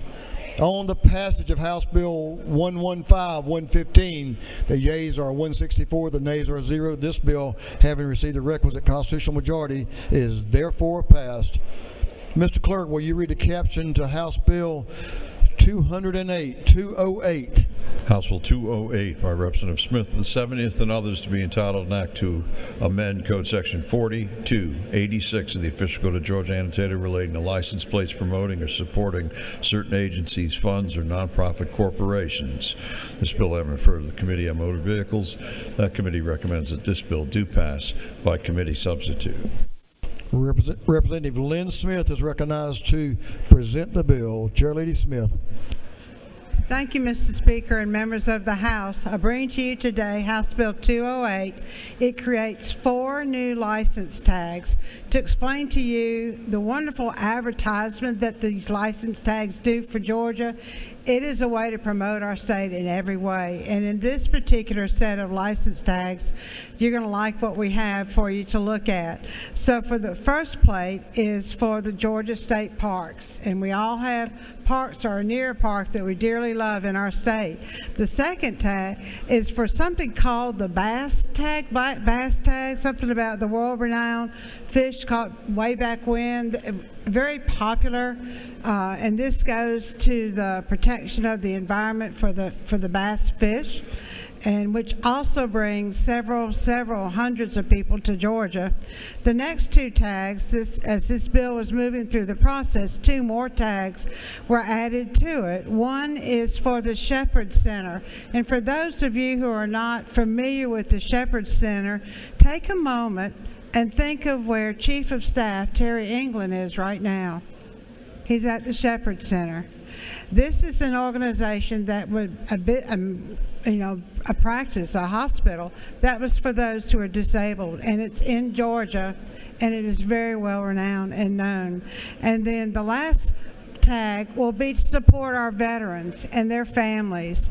And so all 4 of these tags, first of all, go to foundations, but they also give us a great way to promote and let everybody know we've got the best state in the United States. So thank you, Mr. Speaker. Lady has no questions. Thank you. Well, let's get this car passed. Thank you.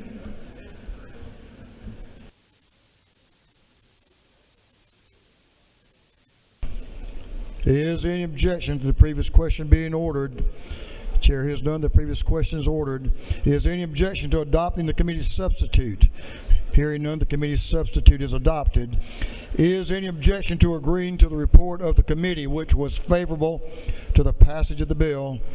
Hearing none, the report of the committee is agreed to. Shall this bill now pass? All in favor of the passage of the bill will vote yes. All those opposed will vote no. And Mr. Clerk, will you unlock the machine?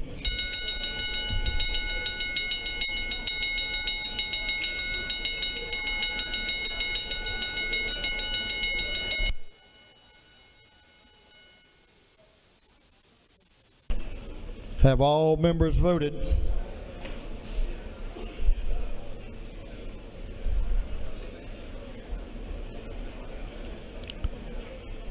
Slow down, Al.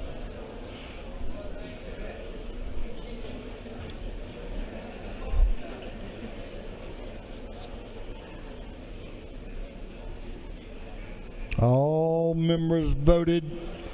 If so, the clerk will lock the machine on the passage of House Bill 208. The yeas are 167, the nays are 0. This bill, having received the requisite constitutional majority, is therefore passed. Mr. Clerk, will you read the caption to House Bill 172?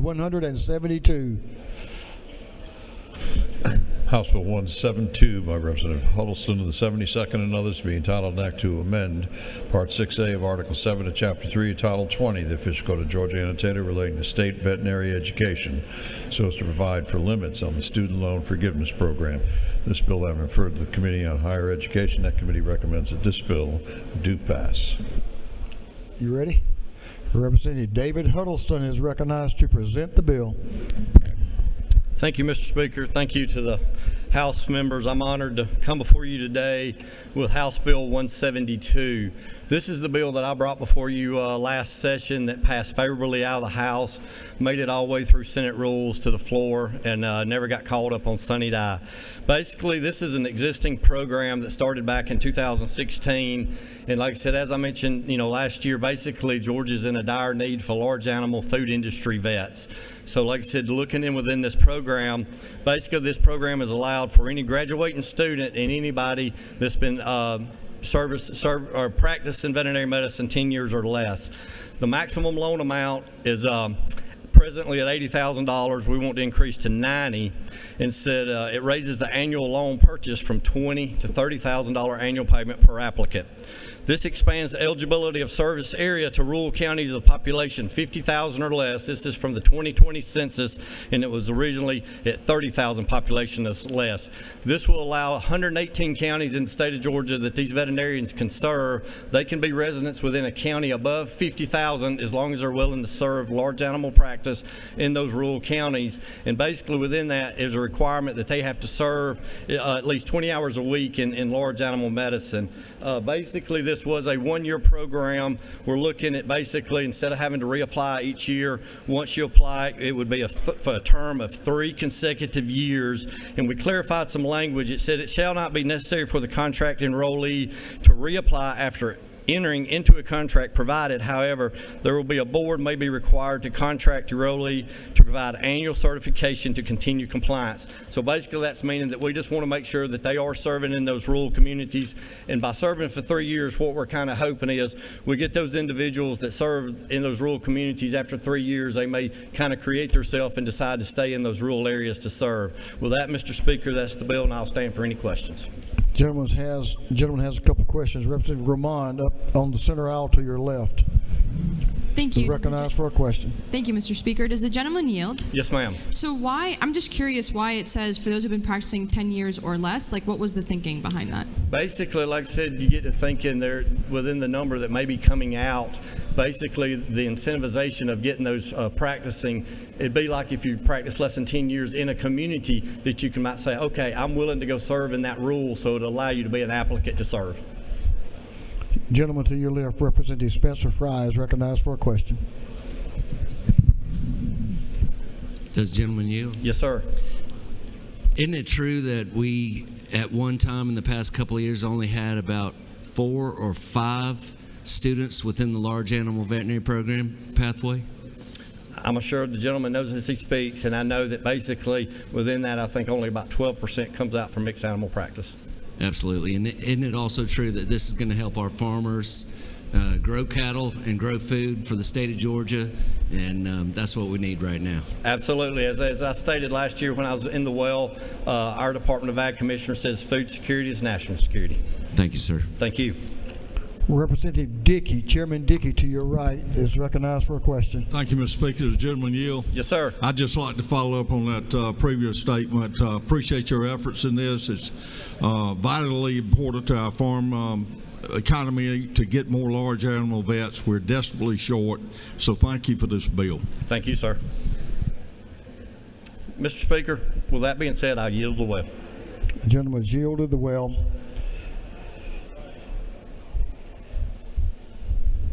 We just need to vote again to show the Senate that we care about veterinary medicine. So let's do it again. Is there any objection to the previous question being ordered?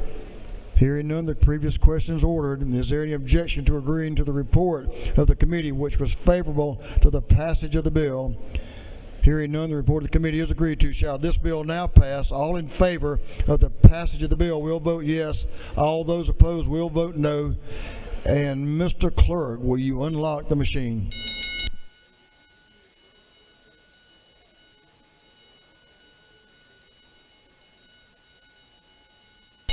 Have all members voted? For what purpose does Representative Barnes rise? Parliamentary inquiry. State your inquiry.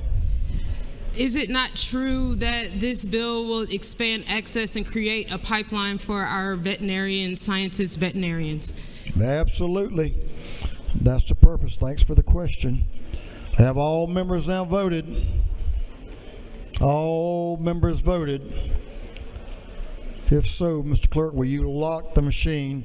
On the passage of House Bill 172, the yeas are 164, the nays are 4. This bill, having received the requisite constitutional majority, is therefore passed.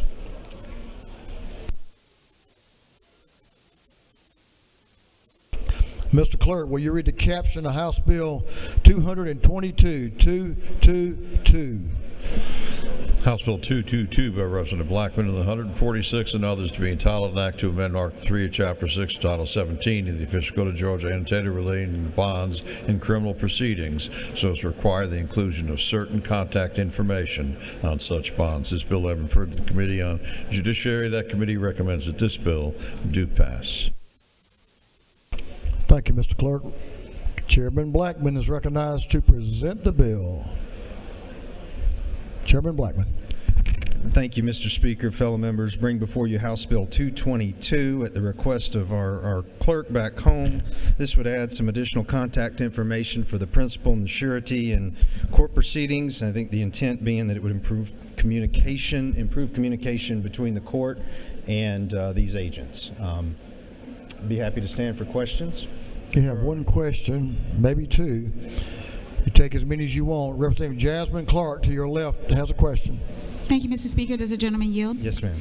All right. Thank you for the bill. Just very quickly, line 12 specifically says legible, so I'm assuming that this is handwritten. Is that how that works? I would think in case that it is, yes, ma'am. Does the gentleman further yield? I'll try to. It's friendly. I promise it's not a gotcha question. I'm just really trying to understand, like, who decides if it's legible enough or not in this instance? Or are you just saying, like, not curse it? Like, exactly what does it mean for it to be legible? Because it's written in law, and I just want to make sure that people understand exactly what they need to do. Yeah, I'm assuming that as long as it's readable by the parties that need to be able to read it, and that is probably the best answer that I could give you, Madam Representative. Thank you for the question. Mr. Chairman, it might mean that a doctor didn't write it because you can't read anything they write. But we'll move on from there. Representative Smith, Tyler Paul Smith, to your left is recognized for a question. Does the gentleman yield? To the chairman, I do. Yes, sir. Is it not true that this bill ensures more efficient communication by requiring a comprehensive contact information being provided on these bonds and recognizances? I believe the gentleman knows of what he speaks, and that's the exact intent of the bill. Yes, sir. And would you further yield for one last question? Yes, sir, Mr. Chairman. Wouldn't we solve the whole problem of legibility by just printing with either manual typewriter or even a computer over that page? I'm sure that would. Yes, sir. Thank you. Gentleman has no further questions. All right. Well, I would thank this body for their consideration and yield the well. Thank you, Mr. Chairman. The gentleman's yielded the well. Is there any objection to the previous question being ordered? Hearing none, the previous question is ordered. Is there any objection to agreeing to the report of the committee, which was favorable to the passage of the bill? Hearing none, the report of the committee is agreed to. Shall this bill now pass? All in favor of the passage of the bill will vote yes. All those opposed will vote no. And Mr. Clerk, will you unlock the machine?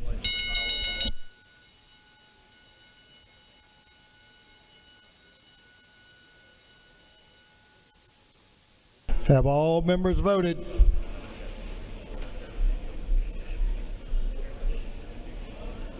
All members voted? If so, Mr. Clerk, will you lock the machine on the passage of House Bill 222? The yeas are 169, the nays are 0. This bill, having received the requisite constitutional majority, is therefore passed. Mr. Clerk, would you read the caption to House Bill 308? House Bill 308 by Representative Clifton of the 131st and others to be entitled an act to amend Title 40 of the Official Code of Georgia annotated relating to motor vehicles and traffic so as to provide for the operation of miniature on-road vehicles on certain highways. This bill having referred to the Committee on Motor Vehicles, that committee recommends that this bill do pass by committee substitute.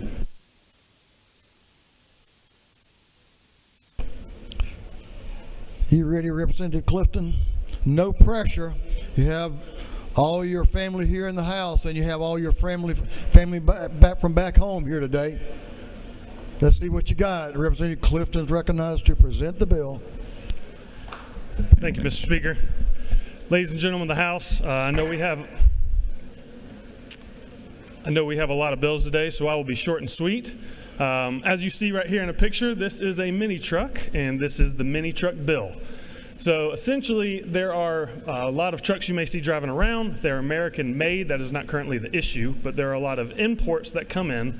This bill allows trucks over 25 years old that have been imported into the state to be driven on county and municipal roads. That we are not going to highways, we are not going to interstates. Essentially, we are treating this very similar to the way we treated side-by-sides, I believe, last year. The Department of Revenue has decided they wanted to treat this from a tax purpose as an antique. So every year, these will be evaluated at $100, and you will pay an annual fee of the $100 valuation times your millage rate. Again, I promised I'd be short and sweet, so with that, Mr. Speaker, I will stand for questions, and please go easy on me. I don't know about that. You have a lot of questions. It's more questions than we had morning orders. That's hard to believe, I know. Representative Gamble has a question. I think he has one of these vehicles to your right up the aisle. Thank you, Mr. Speaker. Does the gentleman yield? Yes, sir. On line 151, it talks about operating a low-speed vehicle and inserts miniature on-road vehicle. Would this apply to a Hot Wheels or Matchbox truck? No, sir. It only requires the vehicles that are internal combustion engines. Okay. Thank you for clarifying. Yes, sir. I know this gentleman owns a couple of these. Chairman Wiedauer, to your right, is recognized for a serious question. Does the gentleman yield? Yes, sir. Your first bill? Yes, sir. You took a lot of time preparing for this today? The most time I've prepared for any bill so far. Okay, so you further yield? Yes, sir. So, just curious, in all this time that you spent, I noticed Monday, were you somewhere preparing for this bill? Because I didn't see you on the floor. Yes, sir. I was mentally preparing. Needed to take a little time off to get my head in the right space, and there's a few ways that I can do that, and that's exactly what I was doing Monday. Well, I hope you weren't too sick, because you look much better now. Well, I feel great, sir. Thank you. Good. Glad you're back. Thank you. I know this is a good question. Representative Montahan, to your right in the rear, has a question. I know he has one of these trucks. Well, thank you, Mr. Speaker. Does the gentleman yield? As long as you don't say the same joke you did last time, absolutely. Well, I yield, Mr. Speaker. Thank you very much.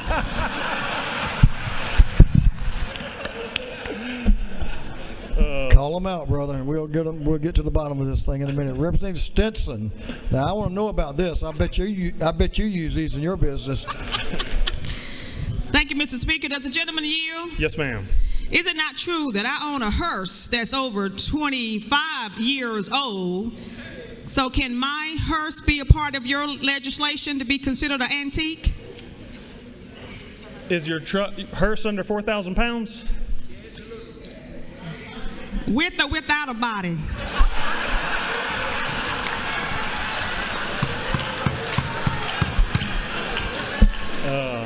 I don't think you want to answer that, brother. But you can, though. Go ahead. I want to see how you answer that. I believe you'll have to take that up with the Department of Revenue. That is why we have an amendment here on how they wanted to treat this, so you might have to take that up with them. I certainly will. Thank you. Thank you for your work on this legislation. Yes, ma'am. Let's see. I think a gentleman had something to do with this bill moving forward. Chairman Corbett. Did this come out of your committee? It did, sir. Let's hear about it then. Thank you, Mr. Speaker. Does the gentleman yield? Yes, sir. And I apologize for not asking this when it came through committee, but line 221, will you look at that for me? It says all laws and parts of laws in conflict with this act are repealed. What laws are we repealing? And I apologize for not asking in committee. That is a great question, and I will have to get back to you on the answer to that. Thank you. You can't make this stuff up. It came from your committee, didn't it? Okay, just checking. Representative Earhart is recognized for a question. Thank you, Mr. Speaker. Will the gentleman yield? Yes, ma'am. Representative, is it not true that to the best of my knowledge, you and I may be the only two members of this body that are graduates of the esteemed Auburn University? War Eagle, and I would like to add we are 7 weeks running #1 in basketball. Will you further We're at yield? basketball school. Yes, ma'am. And as a result of my knowledge of the stellar education that you received at that fine institution, that I have absolutely no doubts about HB 308 being equally important to the citizens of Georgia, and have full confidence in your ability to carry this bill, and that it will be the best possible bill we could carry. Yes, ma'am. Thank you you for that. Mr. Speaker, I know we have a lot of bills, and I'll be more than happy to answer more questions unless it is time for me to yield. You have one more. You have a couple more, but I'm going to recognize one more if you'll take it. Absolutely. To your extreme right, Representative Ridley. Representative Jason Ridley is recognized. Can I take that back? Hey, you can refuse the question. Does the gentleman yield? Against my better judgment, yes, sir. Well, you're probably smart on that end. You said that the Department of Revenue considers this an antique, and it's a miniature truck, right? That's correct. Over 25 years, they would like to consider this an antique. So, under the Department of Revenue, by doing this, does that mean that my seatmate from the 138th will now be considered an antique and a miniature? Does he get a tax break? I'm not sure of everyone's age, but I'd like to think pretty much all of us in this room are antiques at this point in time. You should have followed your better judgment and refused to take that question. Mr. Speaker, with that, I would like to yield the well. You may do that. It's your prerogative. Yes, sir. Fine job. Ask for favorable consideration. Thank you very much. The gentleman has yielded the well. Is there any objection to the previous question being ordered? Hearing none, the previous question is ordered. Is there any objection to adopting the committee's substitute? Hearing none, the committee's substitute is adopted. Is there any objection to agreeing to the report of the committee, which was favorable to the passage of the bill? Hearing none, the report of the committee is agreed to. Shall this bill now pass? All in favor of the passage of the bill will vote yes. All those opposed will vote no. And Mr. Clerk, will you unlock the machine?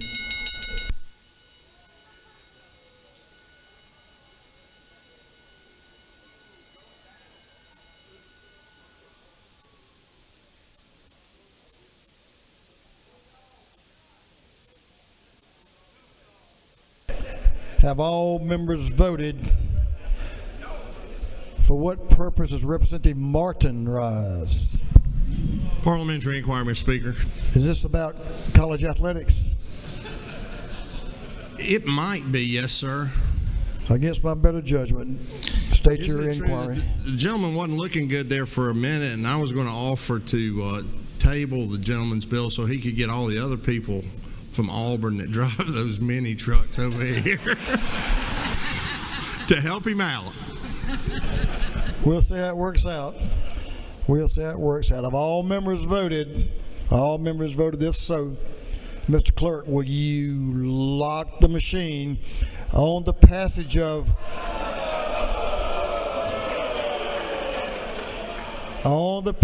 House Bill 308?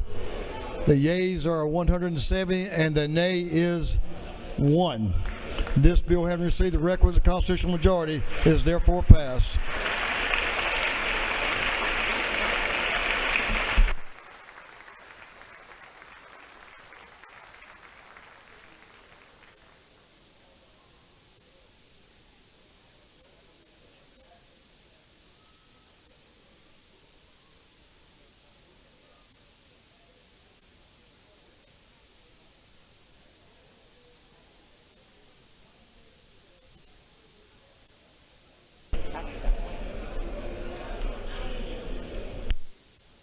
Congratulations on your first bill there, Representative Clifton. Fine job.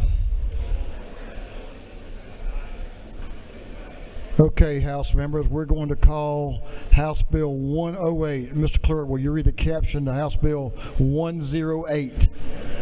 House Bill 108 by Representative Bonner, the 73rd, to be entitled an act to amend Part 2 of Article 15, Chapter 1, Title 10 of the Official Code of Georgia, annotated relating to the Fair Business Practices Act of 1975, so as to provide certain protections for veterans and other eligible persons applying for benefits. This bill having referred to the Committee on Defense and Veteran Affairs, that committee recommends that this bill do pass.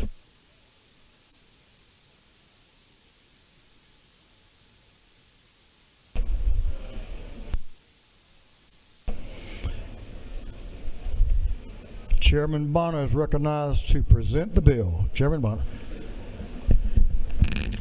Thank you, Mr. Speaker. Colleagues, today I rise to present House Bill 108.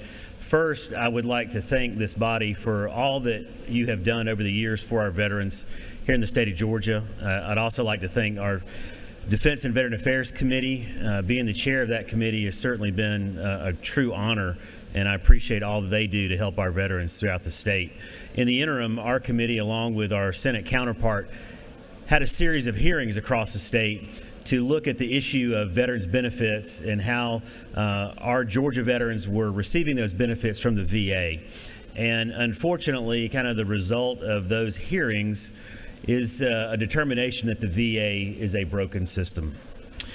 We certainly have high expectations for one of our former colleagues that is now serving as a secretary of the VA, but there's a great deal of work to be done.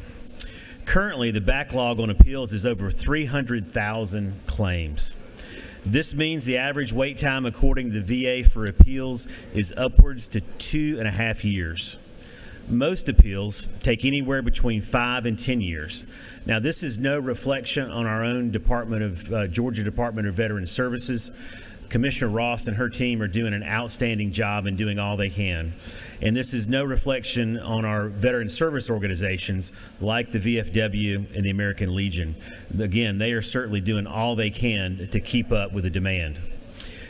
We cannot fix the VA, but we can create a regulatory environment in Georgia that gives veterans an opportunity to obtain their benefits faster. House Bill 108 provides a free market option and allows our veterans to exercise their First Amendment rights. The bill creates the following guardrails for claim consultant companies. First, it requires a written agreement to include a disclosure that that individual can receive the exact same service for free from the VA or a veteran service organization. All the fees are on a contingent basis, and the total amount of fees is capped at 5 times the monthly gain. The bill also prohibits a promise or guarantee of a successful outcome. It prohibits private entities from having doctors on the payroll performing secondary medical examinations. Claims consultants are also prohibited from using international call and data centers, and it prohibits direct access to a veteran's medical, financial, or government benefits information. Additionally, the claim consultants are required to have a background check. All of this is adjudicated under the Fair Business Practice Act. Now, to be very clear, I do not believe that any veteran should be forced to pay to receive benefits they have already earned. Nothing in this bill forces a veteran to choose one of these companies. Just like veterans might choose to use a company like H&R Block to do their taxes, they can choose to use a private company to help with their initial disability claim. I'm asking each of you to help me in doing what we can to ensure our nation's heroes receive every benefit they deserve. With that, Mr. Speaker, I'll take any questions. If you have a question to your left, Representative Hefner has a question. Representative Hefner. Does the gentleman yield? To my friend, I do. Thank you, sir. Is it not true that I participated in those joint committee hearing sessions actually hosted in Augusta, Georgia this summer, post-session? Absolutely. They're at the Cyber Center. Great. We appreciate that. Does the gentleman further yield? I do. Is it also not true that I had an opportunity to speak to the individuals who presented testimony and to the individuals who represented my Veteran Services organization locally? And I had the opportunity to hear their concerns about why this bill is in support of what they'd like to see as an additional layer to support Georgia veterans. Absolutely. And we appreciate your input on that committee. Thank you, sir.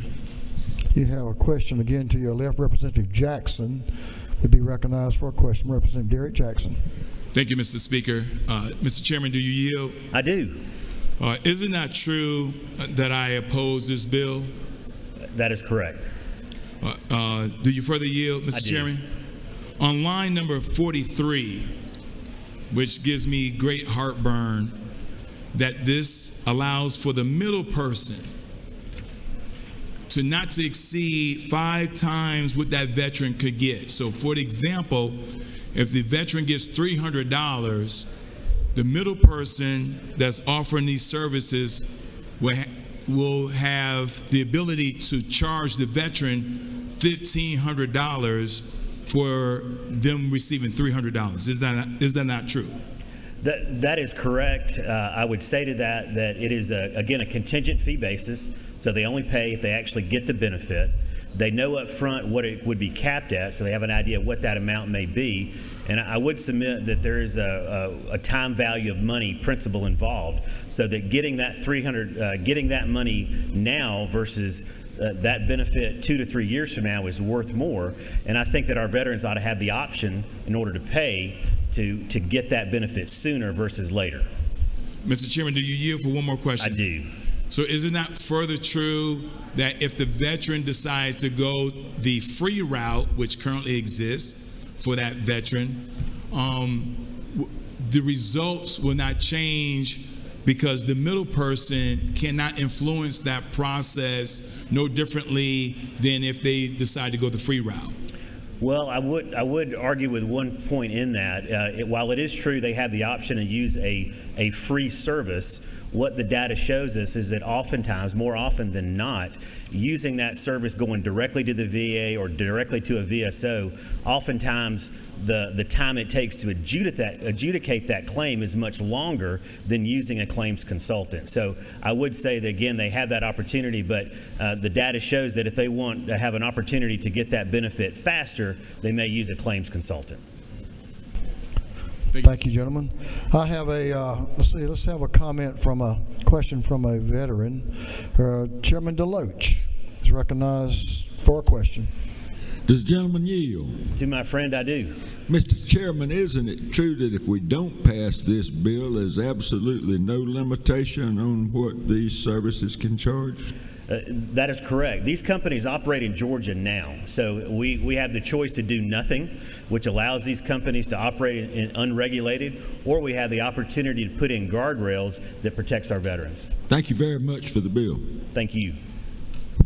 Gentleman, further yield? I'll yield for one more question, Mr. Speaker. To your right, Representative David Clark. Representative Clark has a bill. Does the gentleman yield for a question? I do. Is it not true that House Bill 108 holds bad actors accountable for misleading veterans when they're seeking the benefits? Absolutely. Thank you. Great bill. Thank you, Mr. Speaker. I'd ask for your favorable consideration, and I yield the will. We do have, thank you. The gentleman has yielded the will. We do have a speaker on the bill. Representative Sandra Scott is recognized to speak to the bill. Representative Scott. Thank you, Mr. Speaker. And that's former Staff Sergeant Sandra G. Scott. Excuse me. Okay. Thank you again, Mr. Speaker, colleagues, and honored guests. I rise today in strong support of House Bill 108, the Safeguarding American Veteran Empowerment Act, or the SAVE Act. This legislation is more than just a policy change.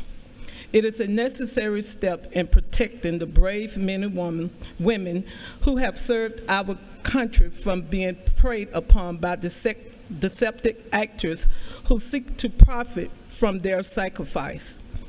Yes, last year, I had the honor of drafting this very bill because I witnessed firsthand the challenges veterans face when seeking benefits they have rightfully earned.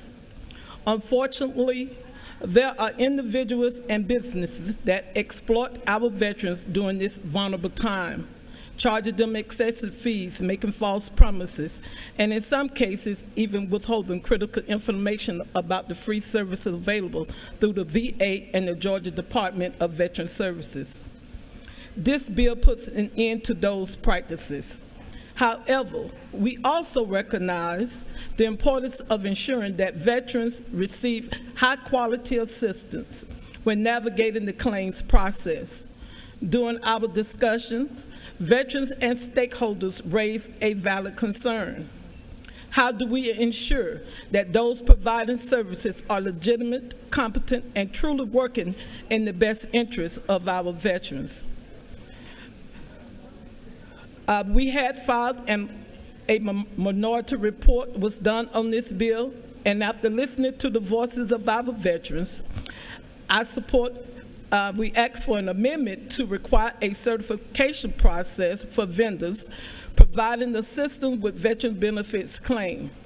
The certification would have established a standard of ethics and accountability, ensuring that those who assist our veterans are properly trained, properly vetted, and held to a standard that protect those who have protected us.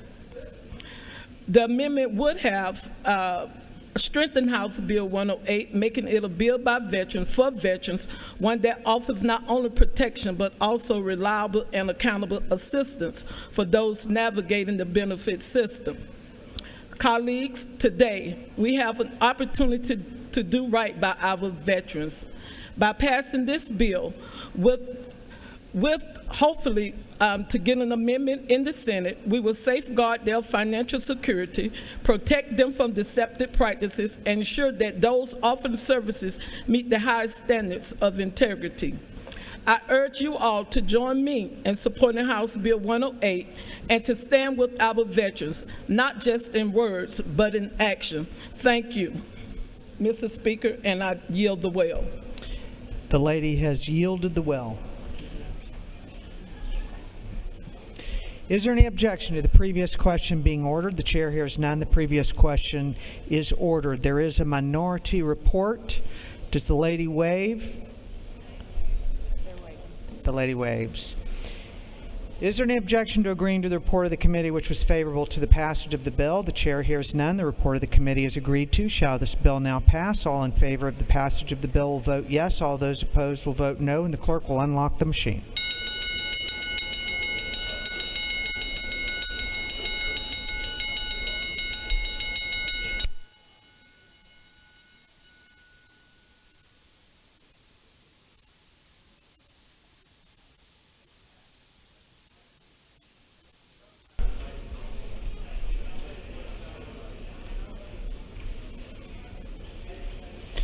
Have all members voted?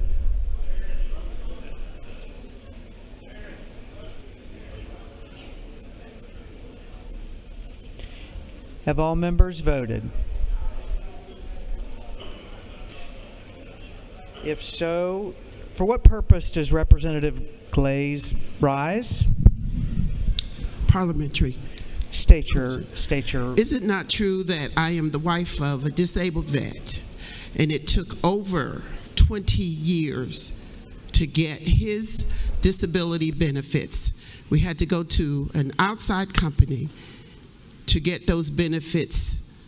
And so I do support this bill, and I thank the author for bringing the bill.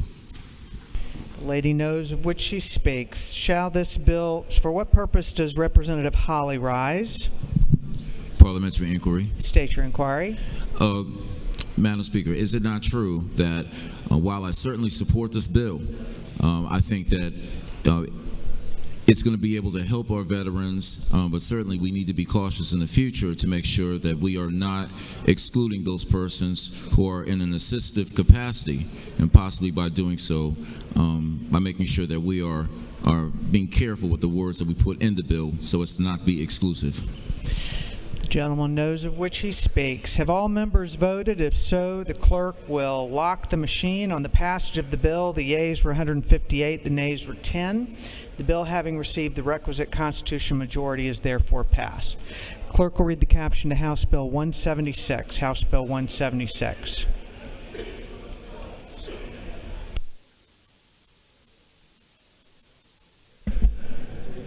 House Bill 176 by Representative Smith of the 18th and others, to be entitled an act to amend Title V of the Official Code of Georgia annotated relating to appeal in error so as to change a provision relating to judgments deemed directly appealable. This bill I referred to the Committee on Judiciary and Non-Civil. That committee recommends that this bill do pass by committee substitute. Chair recognizes Chairman Smith to present the bill. Thank you, Madam Speaker.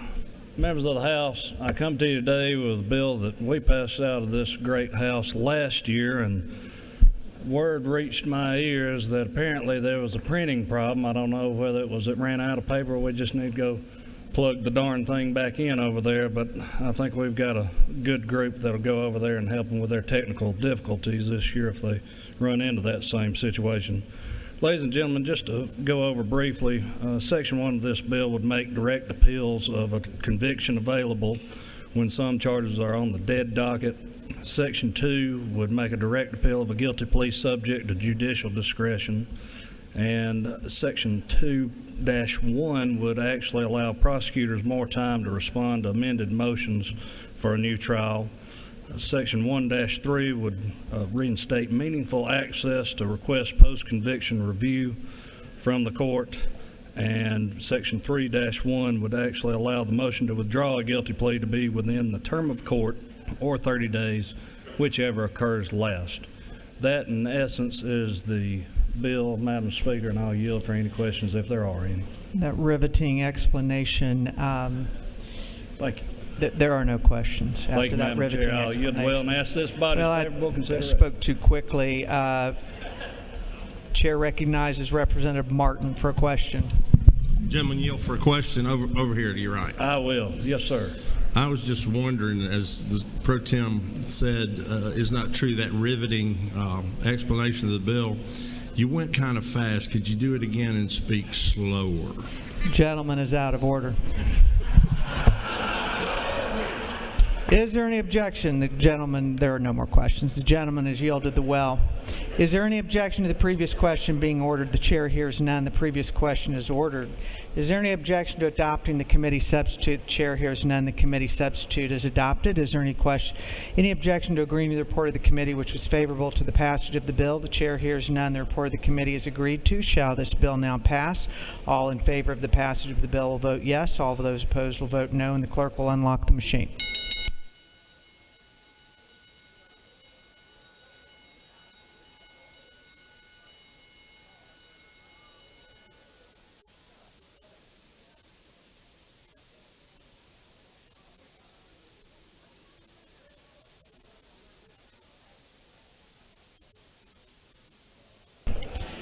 Have all members voted?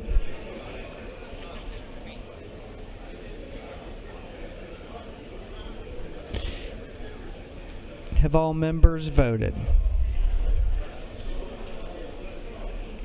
If so, the clerk will lock the machine on the passage of the bill. The yeas were 168, the nays were 0.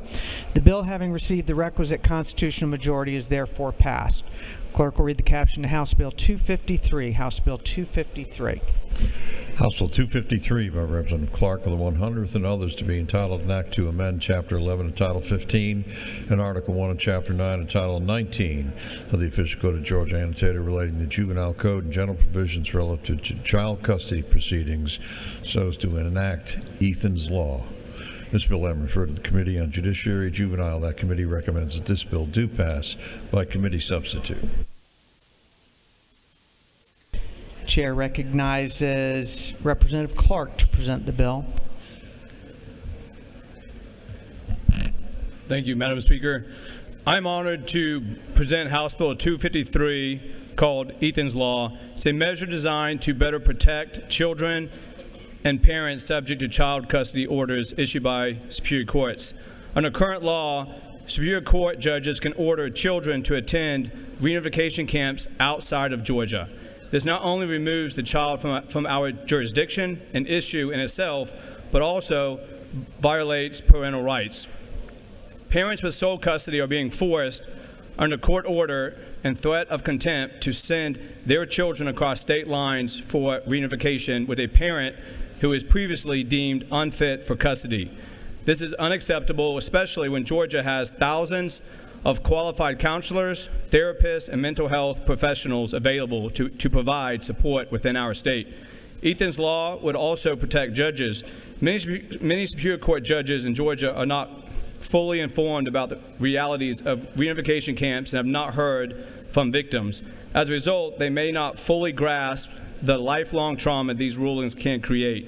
By passing this bill, we ensure that no child is subject to unnecessary harm and that Georgia retains authority over its most vulnerable citizens. House Bill 253 is about safeguarding children, upholding parental rights, and ensuring that our judicial system is informed and responsible.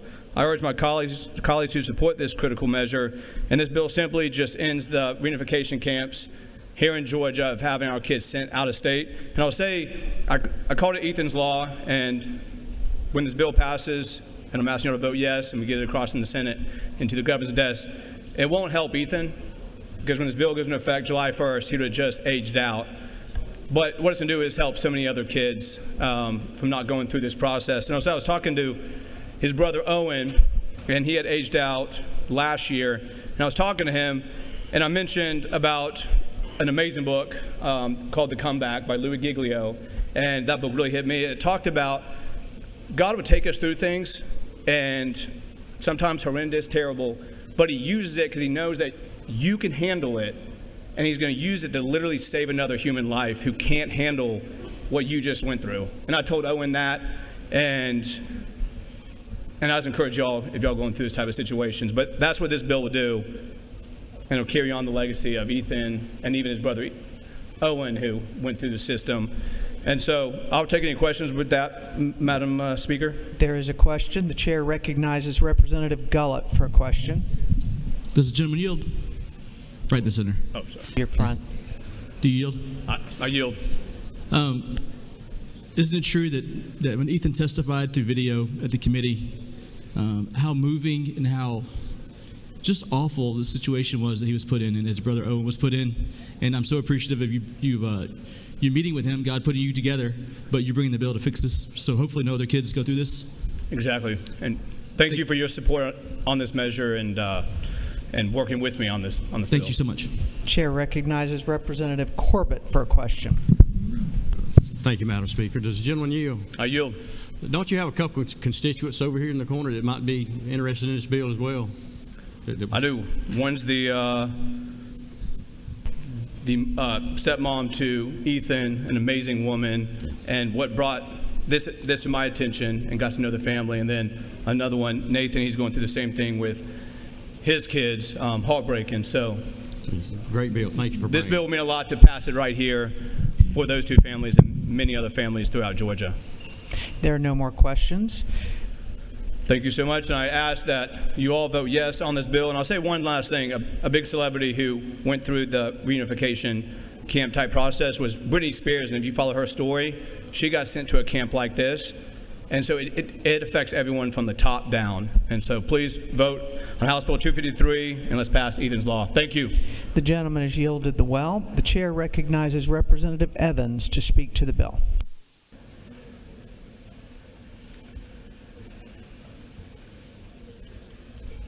Thank you, Madam Speaker. Ladies and gentlemen, I rise in support of House Bill 253.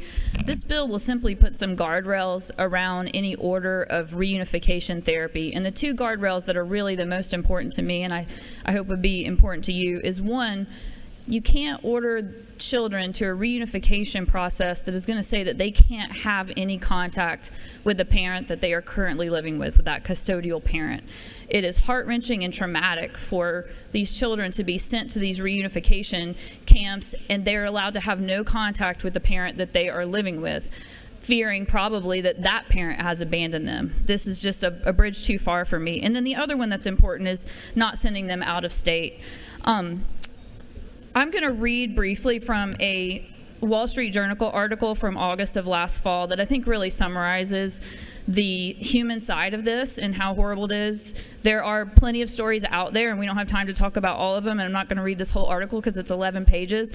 But I want you, once I read this, there was no turning back from supporting this bill, in my opinion, and I hope that it will be the same for you. Again, this is from last fall from the Wall Street Journal. Tori, a 16-year-old at the time, and her 12-year-old brother were whisked away from their mother at the Maricopa County Courthouse by four strangers in a white minivan on the morning of May 27, 2021.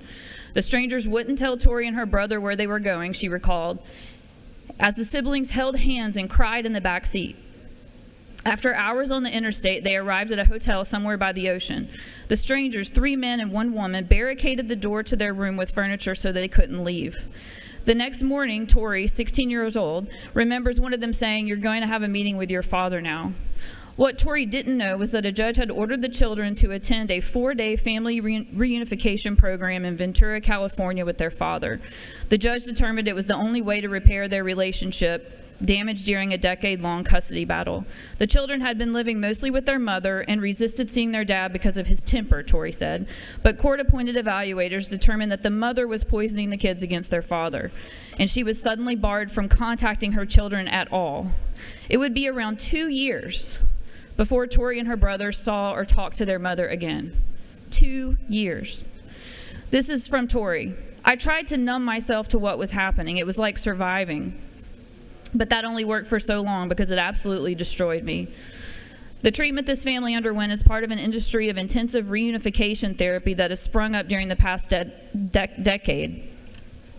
There have been efforts like what we're doing here by Republican-led states, by Democratic-led states. This is a bipartisan issue, ladies and gentlemen, that will protect our children and parental rights. And I am so proud to join with Representative Clark in asking you today to vote yes for this bill. Thank you, Madam Speaker, and I yield the well.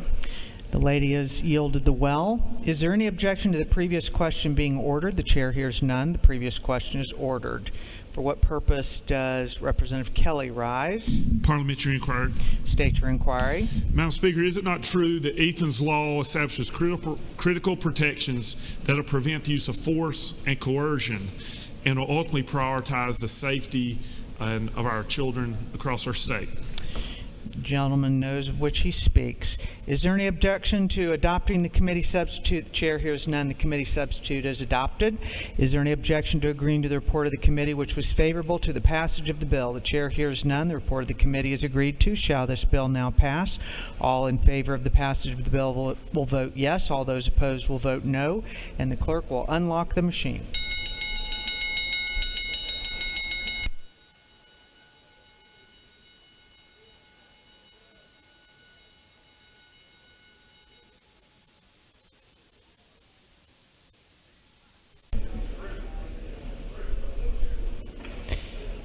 Have all members voted?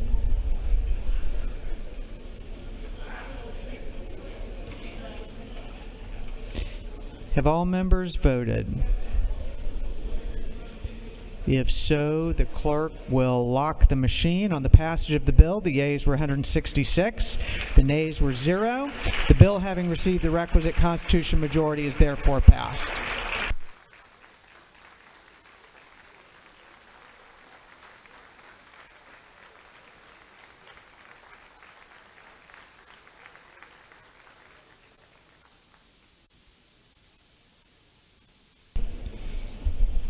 Mr. Clerk, will you read the caption of House Bill 156?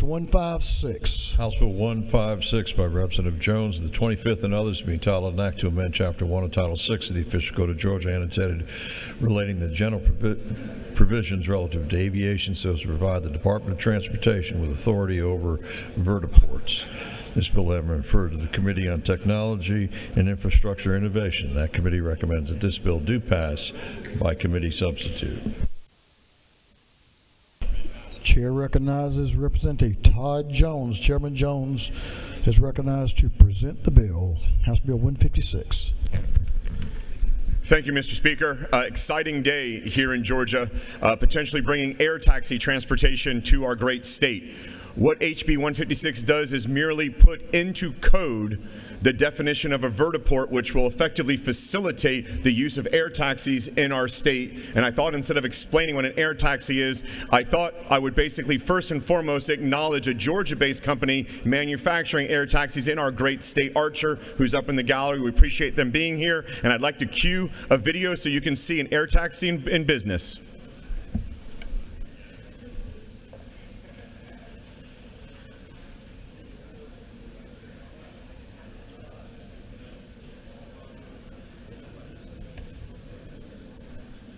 Thank you. So you can see effectively what these vertiports are. They will effectively, what we're looking to do is create lily pads, not just in Metro Atlanta, but all around the state, allowing us to be able to hop in different places. Those rides could be as short as 3-5 miles. They could be as long as 20 miles, but effectively giving us an opportunity to lift traffic off of the roads and put it into the air. They take off and land very similar to a helicopter, but they fly fixed wing like an airplane.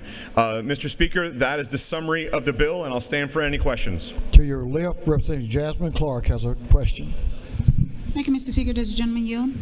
Yes, ma'am.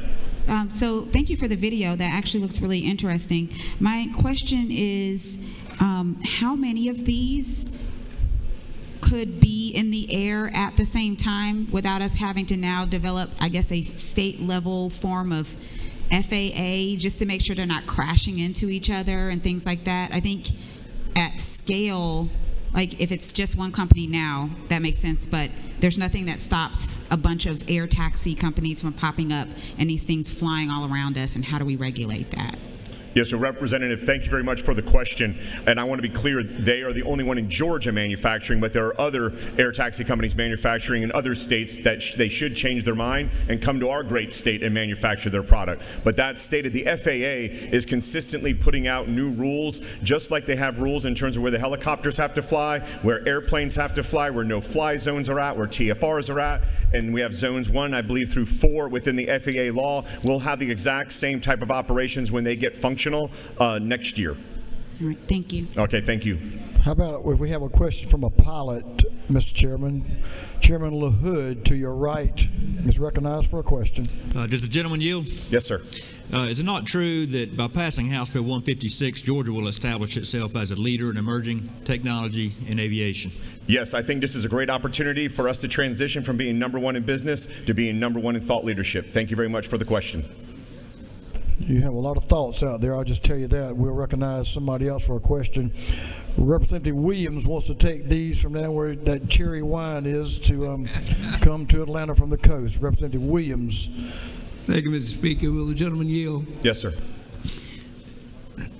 I'm curious, and I'm glad to see a manufacturer here in Georgia always, but I'm curious as to who can afford the trip. Have you figured out what's the difference between a helicopter ride and a taxi ride? Well, I think that's a great question. I want to let the free market determine that, but the operators that I do speak with, they want to basically market against an Uber XL price. So I know from Forsyth County where I live, Uber XL down to the airport is circa $75 to $85. But again, can't guarantee that, but right now I think the free market's going to come in, and I think we'll see hopefully pricing in that area. Will the gentleman yield for further questions? Yes, sir. I love your optimism, but the day I see an airplane charge $85 to crank up, much less carry you, please give me a call. You have my word. I'm going to make sure that you get onto the first ride, Representative Williams. And with that, I yield to Will. Thank you very much. I didn't realize he volunteered for that first ride, but I guess he did. Is there any objection to the previous question being ordered? The gentleman has yielded the well. Is there any objection to the previous question being ordered? Hearing none, the previous question is ordered. Is there any objection to adopting the committee substitute? Hearing none, the committee substitute is adopted. Is there any objection to agreeing to the report of the committee, which was favorable to the passage of the bill? Hearing none, the report of the committee is agreed to. Shall this bill now pass? All in favor of the passage of the bill will vote yes. All those opposed will vote no. And Mr. Clerk, will you unlock the machine?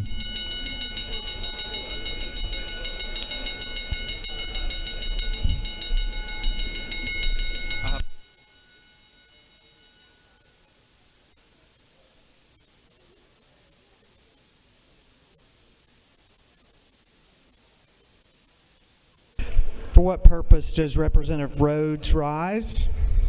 Parliamentary inquiry. State your inquiry. Is it not true that the question is, will these machines fly better and straighter than the basketball did last night for the Florida Gators? Well, that's an interesting question, and one that I'm sure the chairman would love to respond to. For what purpose does Representative Crow rise? Parliamentary inquiry. State your inquiry. Thank you, Madam Speaker. Is it not true that if this bill is passed, the Department of Transportation will have the necessary authority to implement safety and operational guidelines for vertiports across the state? I'm sure the gentleman knows of which he speaks. For what purpose does Representative Fleming rise? Parliamentary inquiry, Madam Speaker. State your inquiry. Is it not true that this aircraft that we saw in the video a minute ago will be manufactured in the 114th House District in Covington, Georgia? And is it not further true that this company has made a significant investment into Georgia? I'm sure the gentleman knows of which he speaks. For what purpose does Representative Adenia rise? Parliamentary inquiry. State your inquiry. Is it not true that this category of aircraft will be a new category in the last 80 years, showing how much progress we've made in transportation and technology? Gentleman clearly knows of which he speaks. For what purpose does Representative Jones rise? Parliamentary inquiry. State your inquiry. In addition to Representative Fleming's comments about Archer's investment into our state, isn't it also true that the founder is a University of Florida Gator? Well, that's hard to believe, but I'm sure the gentleman believes that to be true.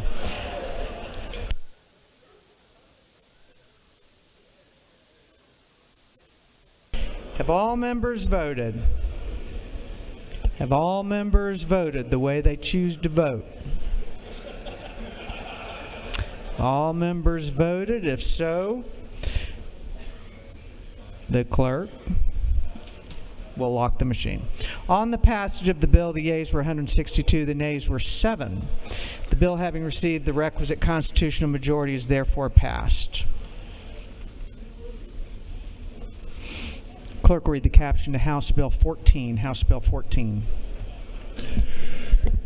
House Bill 14 by Representative Carpenter IV and others to be entitled an act to amend Article 3 of Chapter 3 of Title 50 of the official code of Georgia annotated relating to other state symbols so as to designate cornbread as the official state bread of Georgia. This bill having referred to the Committee on Special Rules, that committee recommends that this bill do pass. Chair recognizes Chairman Carpenter to present the bill. All right, you know what that means. It's getting close to lunchtime. House Bill 14 to make the state bread, cornbread. It's back, baby. It's back. It's a reunion tour. Wake up out there, people. Glad to have this bill in front of you today. Basically, this would just take such a southern delicacy that is such a profound heritage in the state of Georgia, beginning with the Native Americans and on through our cuisine over the last 200 plus years. Making cornbread the state bread will solidify our position in the nation as one of the best culinary places to visit, and I appreciate your favorable support. I'll take any questions because I think we're going to have a good time with this. No, we're going to be real serious about this, so I'm going to call on Representative Jason Ridley first. Thank you, Mr. Speaker. Does my colleague Absolutely. will make is your physique from eating so much cornbread? That's exactly right. Because is it a pan or a pond of a cornbread? It's a lot. It's a pan of cornbread, sweet, savory, jalapeno, cheddar, however you like it. We're not gonna specify how to like it. But yes, I do have the figure of a man that eats a lot of cornbread. Gentleman yield. Yes, sir. Representative Mary Frances Williams is recognized for a question. Will the gentleman yield? Yes, ma'am. So, can you answer the age-old question that has caused many a family breakup and fight? Do you or do you not add sugar to cornbread? I do add a pinch of sugar. I think if you study the history of cornbread, the corn used to be a lot sweeter than it is now. Okay. Once they started mass producing it. Would you further yield? Yes, ma'am. And Johnny cake, which Yankees eat, is not cornbread. Is this not true? I would agree with that. Thank you. Thank you. Mr. Chairman, I had some of your cornbread out in the anteroom. I escaped the floor and had some beans and cornbread. It's excellent. Thank you. I appreciate Thank you for doing that. Absolutely. I knew it'd be a long day. It will be. For what purpose does Representative Cox rise? Well, for a question, I'm sorry. Yes, I've got to think about that cornbread I just ate. That's good. It's got our mind working here. Yes, sir. I yield. Representative Cox is recognized for a question. Thank you. Is it not true that I was against this bill until I tried said cornbread in the anteroom? I think that is true. Okay, further, yes. Is it also a possibility that we could label any cornbread not made from this state as foreign cornbread? I don't think we're going to go that far. I don't think we'll go that far. Thank you. Thank you. Representative Flanoy is recognized for a question to your left. Gentleman's recognized. Ah, there it is. Thank you, Mr. Speaker. Will the gentleman yield? Yes, sir. I yield. So I have a pretty serious question. All right. I might need some clarification. So is cornbread supposed to be made in a skillet on top of the stove or in an oven? Can we clarify that? I think it can go either way, but I'm an in the stove kind of guy. Modern efficiencies. I think with that, Speaker, we'll yield the way, and I look forward to your favorable consideration. Thank you, Mr. Chairman, and thanks for the cornbread as well. Gentleman has yielded the will. Is there any objection to the previous question being ordered? Is there? Hearing none, the question is ordered. Is there any objection to agreeing to the report of the committee, which was favorable to the passage of the bill? Hearing none, the report of the committee is agreed to. Shall this bill now pass? All in favor of the passage of the bill will vote yes. All those opposed will vote no. And Mr. Clerk, will you unlock the machine?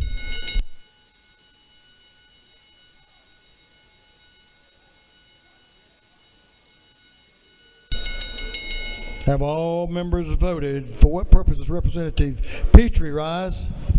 Parliamentary inquiry. State your inquiry. Mr. Speaker, is it not true that you and I and Chairman Parrish and several others grew up eating hoe cakes? That would be true. And is it not true that I was thinking of voting against this bill till I discovered that indeed qualifies as cornbread? Well, he voted for your shrimp bill. I bet you better vote for his cornbread bill. No, he didn't. So, no, he didn't, Mr. Speaker. No, he didn't.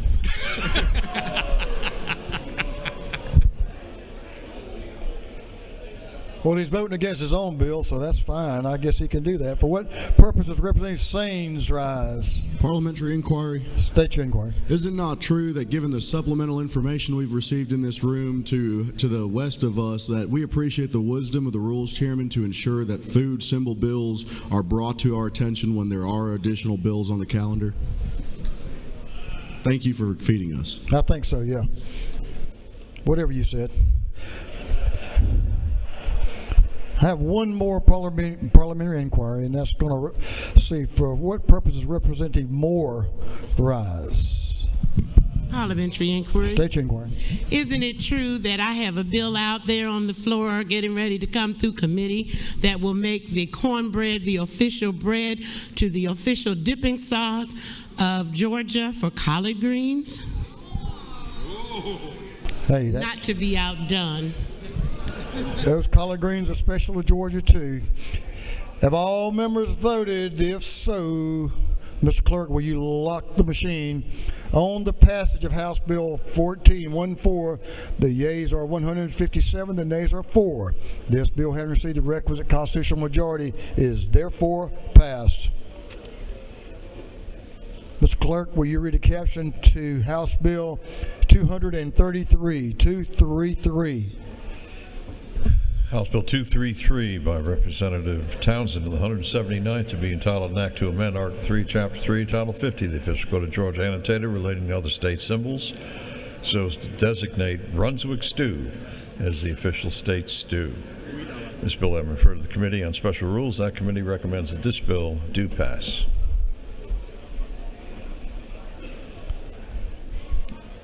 Let's see, the gentleman's going to present the bill from the city who lends their name to this particular type of stew, right? Yes, sir. Representative Townsend is recognized to present the bill. Thank you, Mr. Speaker. I'm proud to represent Brunswick, and it is home of the Brunswick stew.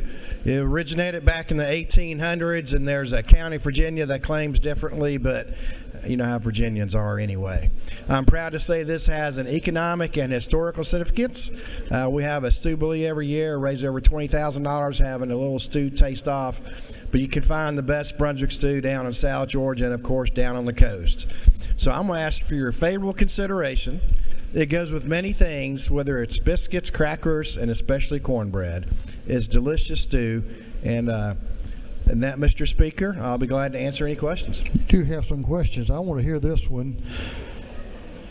Let's see. I want to recognize Representative Hughley. Is recognized for a question. Thank you, Mr. Speaker. Does the gentleman yield? Yes, ma'am. Your colleague brought us some beans and cornbread, but I don't see any Brunswick stew, so how can we judge whether or not we should do this? We are bringing it later. You can count on me. Okay. Good question. I was wondering the same thing there. Representative Donahue, can you add some light to this subject? Thank you, Mr. Speaker. Or spice? Does the gentleman yield? Yes, sir. Is it not true that I've never lost a contest with my Brunswick stew? I'm undefeated. 5 years ago, I brought 2 gallons of stew that I sell for $100 a gallon, and the dean of the delegation, Calvin Smyrie, tasted it. While we were in here doing the people's work, about 30 of the across-the-aisle friends went in and ate 2 gallons of Brunswick stew. So the ones that are still here will understand that. But thank you for carrying the bill, and make sure that my recipe is included. I'll sell it for a good price. Thank you, Representative. I do want to invite you down for a stew tasting. We have over 20 to 30 cooks every year come down and have a contest. All right, that's a good challenge. For what purpose is Chairman Tarvin rise? No, I'm sorry, recognized for a question. I was wondering about Brunswick stew way up there where you live. Gentleman Yield? Yes, sir. Is it not true that the last question proves that no matter where you live, everybody lives in a small enough town to win a contest? Yes, sir. Do they have tasty stew?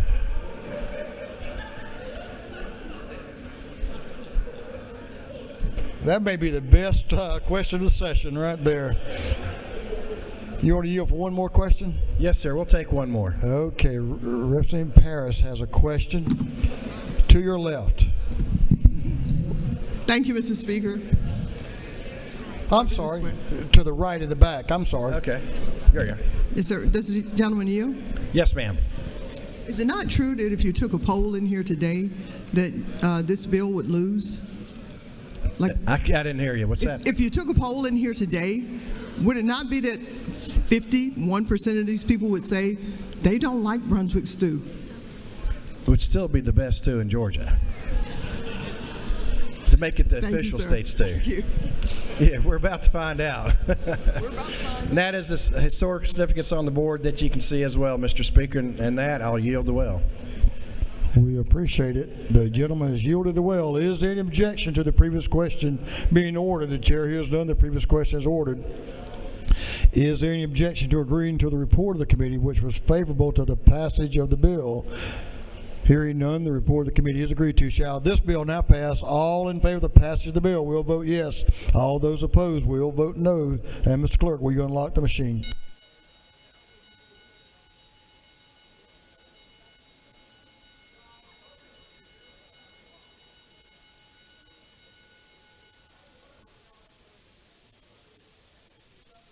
Have all members voted?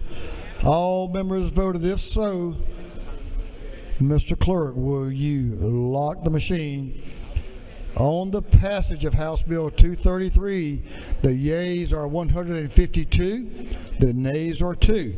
This bill, having received the requisite constitutional majority, is therefore adopted. Mr. Clerk, will you read the caption of House Bill 134? House Bill 134 by Representative Campbell, the 135th and others to be titled an act to amend Title 4080 of the official code of Georgia Annotated relating to revenue and taxation so as to provide for definitions and to revise and expand a sales tax exemption for manufactured homes. This bill having referred to the Committee on Ways and Means, that committee recommends that this bill do pass by committee substitute. Representative Camp is recognized to present the bill. Thank you, Mr. Speaker. This is an important bill to me because it removes barriers to entry for individuals who are looking to become homeowners. House Bill 34 amends state law only slightly. Right now, when someone purchases a manufactured home and they go and they turn it into real property, convert it to real property, they can get 50% of the sales tax back, but only the state tax. This amends it slightly to include local tax. So for an individual that's buying a manufactured home, it puts it more parity in line with someone buying a stick-built home. And Mr. Speaker, I'm open for any questions. The lady has no questions. Thank you, Mr. Speaker. I ask for favorable consideration on this bill. Thank you. The lady has yielded well. Is there any objection to the previous question being ordered?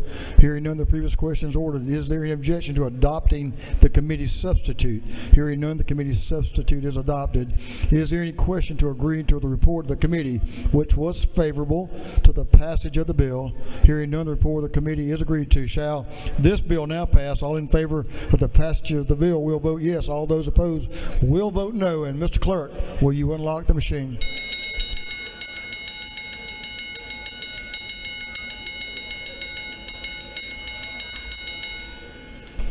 Have all members voted?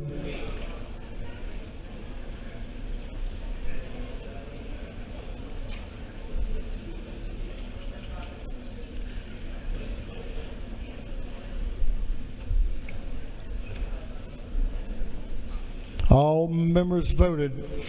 If so, Mr. Clerk, will you lock the machine? On the passage of House Bill 134, the yeas are 160, the nays are 0. This bill, having received the requisite constitutional majority, is therefore passed. Mr. Clerk, will you read the caption to House Bill 131? House Bill 131 by Representative Reeves, the 99th, and others to be entitled an act to amend Article 5 of Chapter 4, Title 10 of the official code of Georgia Annotated relating to self-service storage facilities so as to revise the advertisement requirements before an owner of a self-service storage facility can enforce an owner's lien. This bill I referred to the Committee on Judiciary. That committee recommends that this bill do pass. Representative Matt Reeves is recognized to present the bill. The gentleman has the well. Thank you, Speaker Burns. Members of the House, the word bipartisan was used earlier.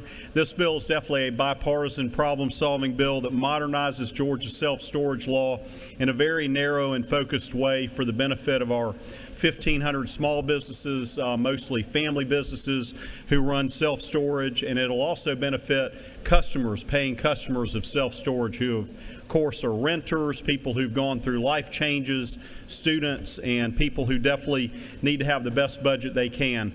This bill keeps in place all the due process for customers, but what it does is it provides flexibility for the advertisements in case of a delinquency in a sale that is more in line with the industry standard of 32 states. Again, it keeps in place most everything in Code Section 10.4.213. but it does provide flexibility on the advertisements, which will save money, and it will make things quicker, and it will free up storage spaces for paying customers. So there were 3 women-owned businesses who testified in the committee. They explained this. The Judiciary Committee unanimously approved it, and I respectfully request your favorable consideration of House Bill 131 for the benefit of our customers in Georgia. And Mr. Speaker, I'm glad to take any questions, or if there are no questions, I yield the well. Gentleman has a question. Representative Rahman of the center aisle to your left is recognized for a question. Thank you, Mr. Speaker. Does the gentleman yield? Absolutely, to my co-representative from Duluth. Thank you. Just a quick question. It says in here that there will be no notice to deny like the occupants access to their property. Can you just explain that a little bit more? Is it that once they've defaulted after the 30 days, they will not get a notice they leave? No. Access? Representative Roman, I believe we have a big mini storage between my house and yours. We're close by. This keeps intact all the procedures relating to the actual customer. There currently is a procedure that if there's a delinquency and there's notice that the unit can have a lock placed on it, the customer, of course, could come deal with the mini storage and do that. But this doesn't change it. All this changes is placing 2 newspaper ads. It gives the flexibility of 32 other states about the ad for the sale. You have to have 3 people show up for the auction. That is the safeguard there. So we are not changing the procedures for the customers, just for the advertisements. Got it. Thank you. I was just concerned about the no notice piece, but thank you. Thank you. The gentleman has no further questions. Thank you, Mr. Speaker. I yield the well. The gentleman has yielded the well. Is there any objection to the previous question being ordered? Hearing none, the previous question is ordered. Is there any objection to agreeing to the report of the committee, which was favorable to the passage of the bill? The chair has none. The report of the committee is agreed to. Shall this bill now pass? All in favor of the passage of the bill will vote yes. All those opposed will vote no. And Mr. Clerk, will you unlock the machine?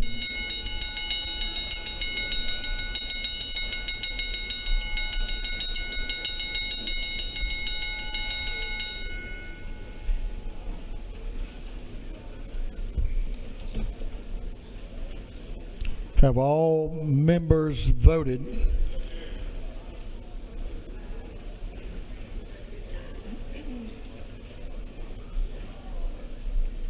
All members voted. If so, Mr. Clerk, will you lock the machine on the passage of House Bill 131? The yeas are 166.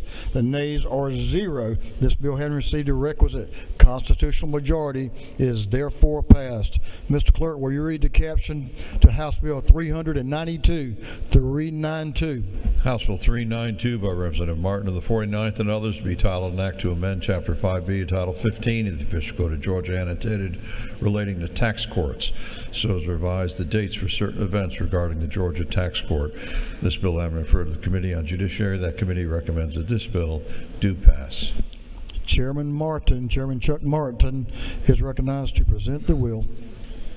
Ladies and gentlemen, for those that were here last year, you'll remember we passed 2 measures to move the tax tribunal from the executive branch to the judicial branch. That required 2 things. It required a constitutional amendment, which passed in November, and we also passed the underlying legislation. I will dispense from the details of why that move was necessary, because most people that were here heard that last year. If there are questions about that, I can get with you offline here. What this bill does today is specifically correct some dates in the enabling legislation to allow the court to be implemented in the best possible manner so that our citizens will not see any interruption. So if you have questions about why we moved from the executive branch to the judicial branch, that happened last year and is in law. This is just a fix to that.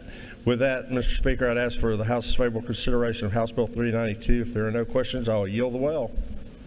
The gentleman has one question to your left. Representative Kelly is recognized for a question. Thank you, Mr. Speaker. The gentleman yield? Yes, sir. Chairman Martin, just so everyone is clear, whose bill are we correcting from last year? Well, I'm going to go with that and thank my sponsors of that bill last year. I believe they involved maybe the chairman of the judiciary, but I will take credit that we are correcting the gentleman from Alpharetta, Chuck Martin's bill from last year.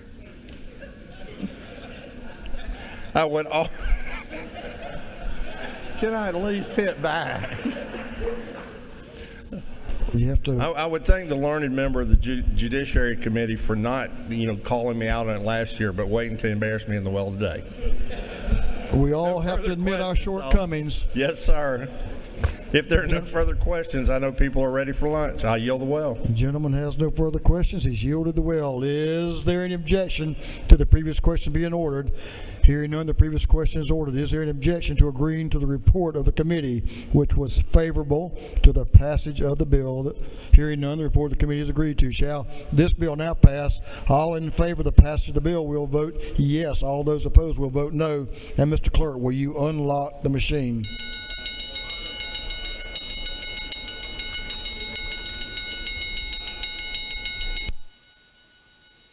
Jacob. Please. Have all members voted?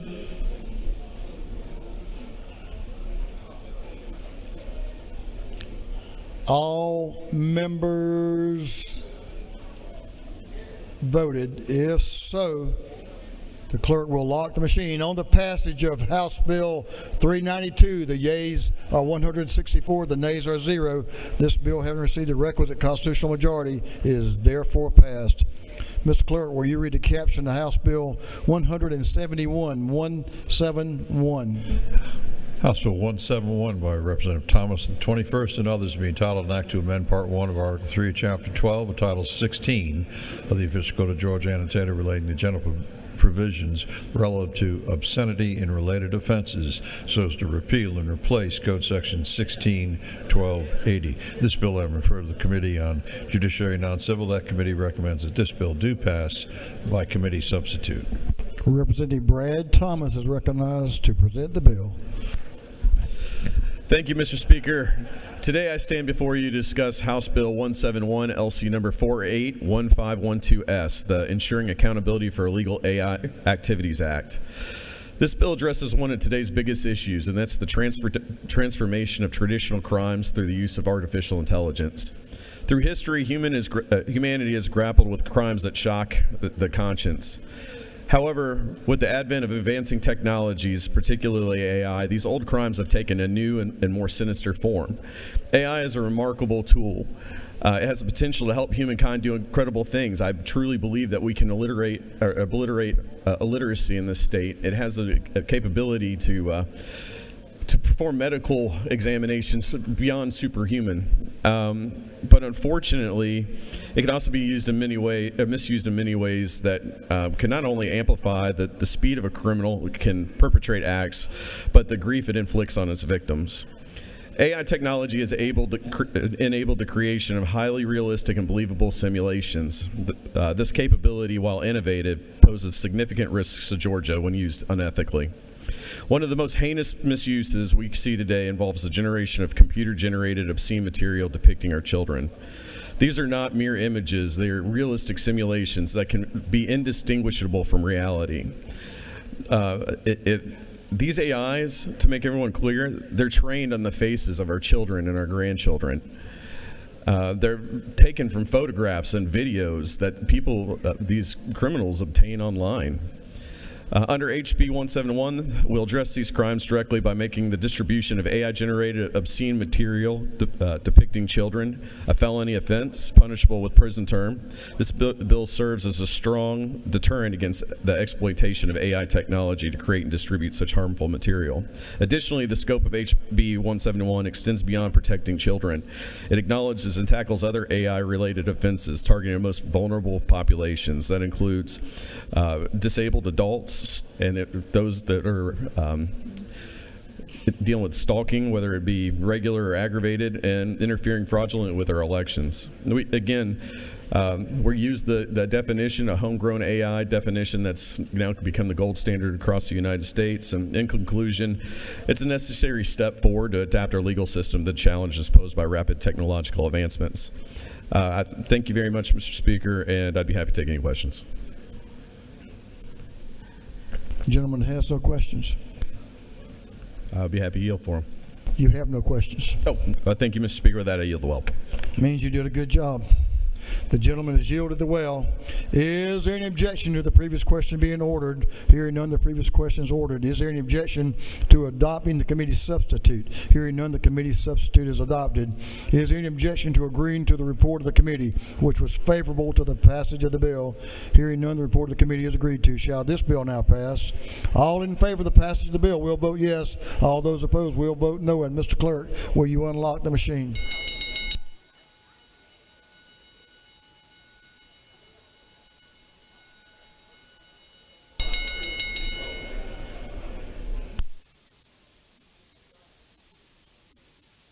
Have all members voted? All members voted. If so, Mr. Clerk, will you lock the machine? On the passage of House Bill 171, the yeas are 160. Excuse me. The yeas are 160, the nays are 0. This bill, having received the requisite constitutional majority, is therefore passed. Mr. Clerk, will you read the caption to House Bill 444, 444?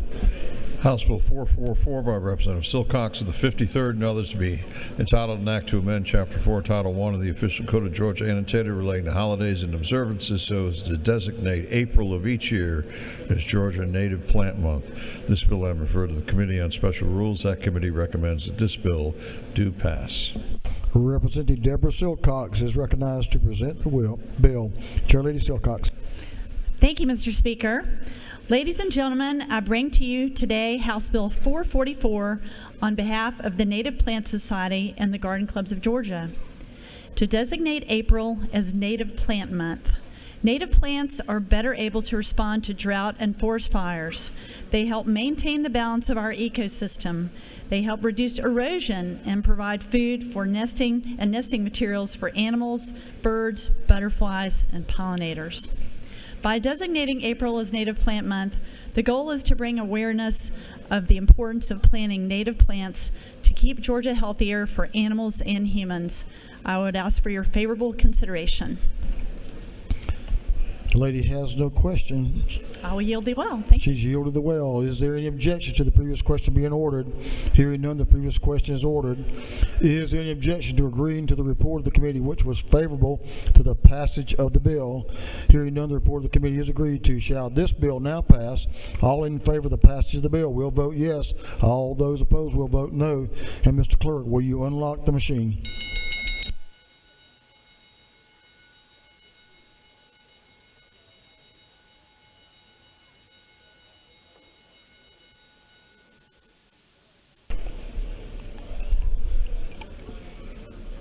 Have all members voted?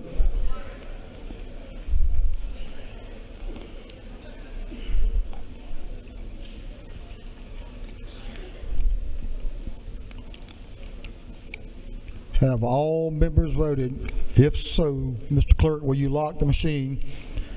On the passage of House Bill 444, the yeas are 158, the nays are 3. This bill, having received the requisite constitutional majority, is therefore passed. Mr. Clerk, will you read the caption to House Resolution 121?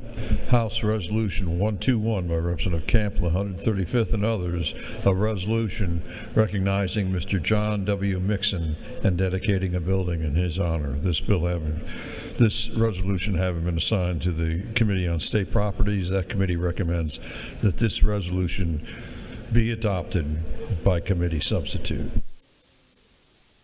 Thank you, Mr. Clerk. Chairlady Camp is recognized to present the resolution.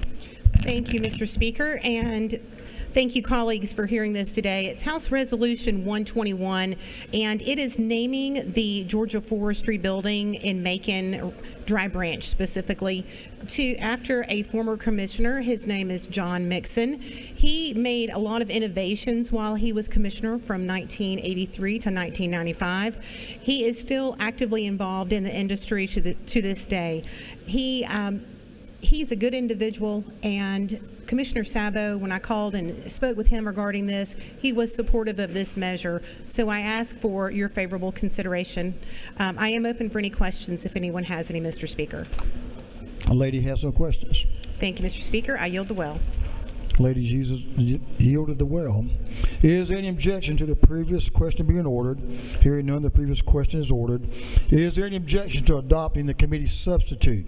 Hearing none, the committee substitute is adopted. Is there any objection to agreeing to the report of the committee which is favorable to the adoption of the resolution? Hearing none, the report of the committee is agreed to. Shall this resolution now be adopted? All in favor of the adoption of the resolution will vote yes. All those opposed will vote no. And Mr. Clerk, will you unlock the machine?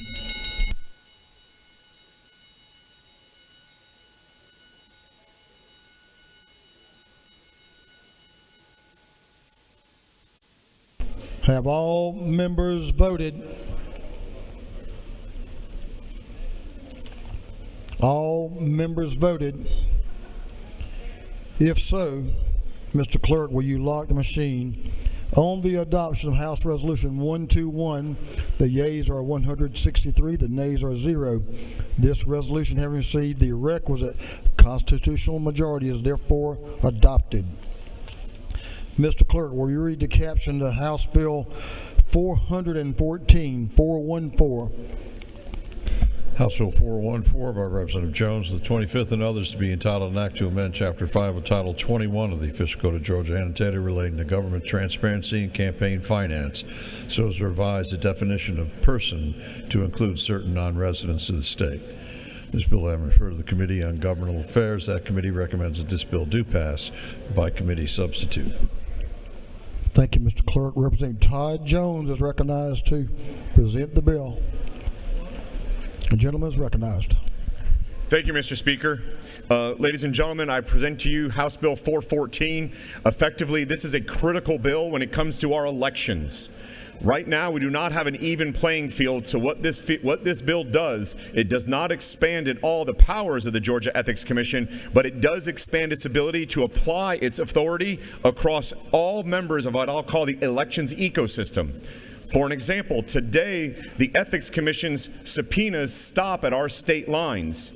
If someone that you're running against is using a consultant, a mail house, a social media expert outside of our state, that subpoena cannot get perfected unless they get assistance from that state's AG. With this bill, that effectively says to all non-residents participating in our elections process, you're participating in our football game, you're subject to our referees, and that's effectively just an even application of the rules. Again, not an expansion of the law, but rather everyone participating underneath the same rules. Mr. Speaker, that's the summary of the bill, and I will yield for any questions.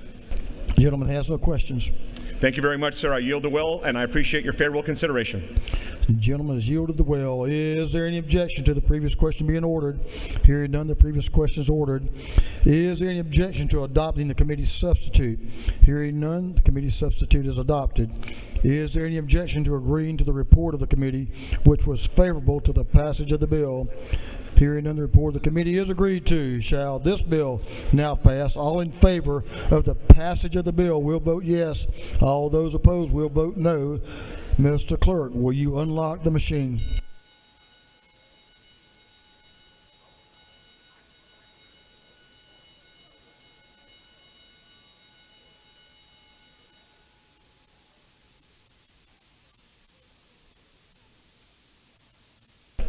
Have all members voted?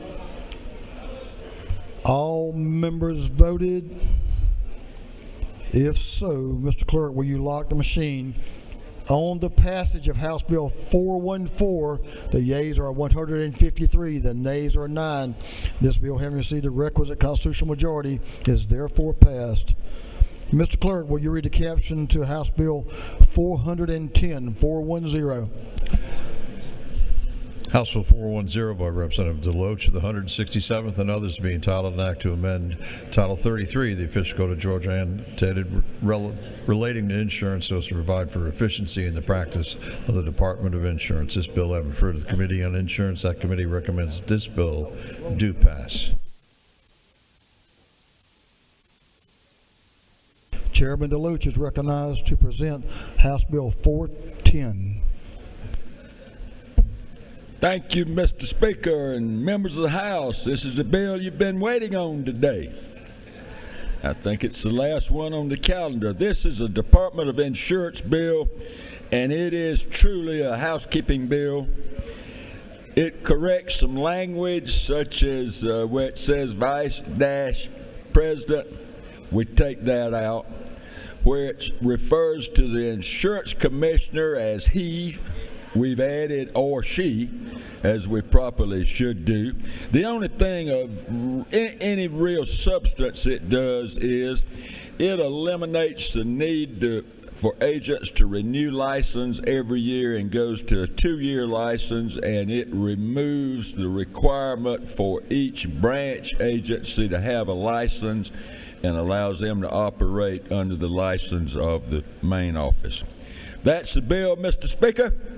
And if folks are ready to go to lunch, I assume they have no questions. Your assumption is correct. Yield the well. The gentleman has yielded the well. Is there any objection to the previous question being ordered? Hearing none, the previous question is ordered. Is there any objection to agreeing to the report of the committee, which was favorable to the passage of the bill? Hearing none, the report of the committee is agreed to. Shall this bill now pass? All in favor of the passage of the bill will vote yes. All those opposed will vote no. And Mr. Clerk, will you unlock the machine?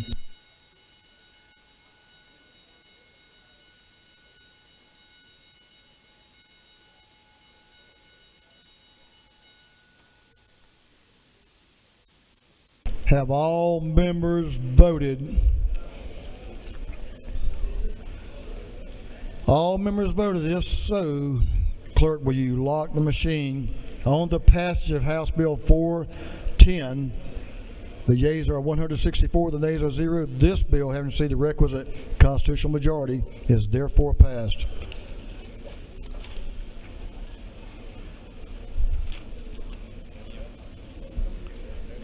Members, House Bill 91 will be postponed to the next legislative day, and House Resolution 32 will also be postponed to the next legislative day. For what purposes, Representative Hughley rise? Leader Hughley. To make a motion. State your motion. Mr. Speaker, I move that the rules of this House be temporarily suspended so a bill can be read for the first time and assigned to committee. Mr. Clerk, will you read the caption?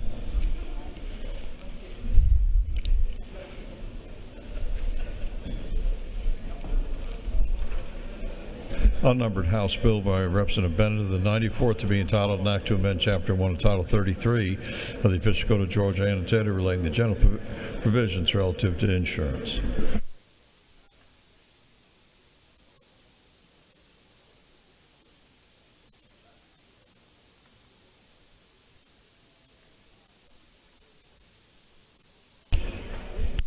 On the lady's motion that the rules of this House be temporarily suspended so a bill can be read for the first time and assigned to committee, is there objection?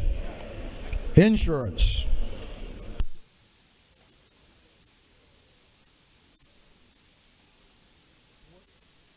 For what purposes, Representative Cooper rise?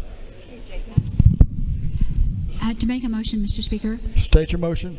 I move that we move House Bill 91 back to the committee from which it came, which is Public Health and Community Health. Mr. Clerk, will you read the caption? House Bill 91 by Representative Cooper, the 45th, and others to be entitled an act to amend Article 3, Chapter 50, Title 43 of the Official Code of Georgia annotated relating to licensing. On the lady's motion that House Bill 91 be recommitted to the Agriculture and Consumer Affairs Committee, is there objection? Hearing none, it is so ordered. For what purposes, Representative Todd Jones rise?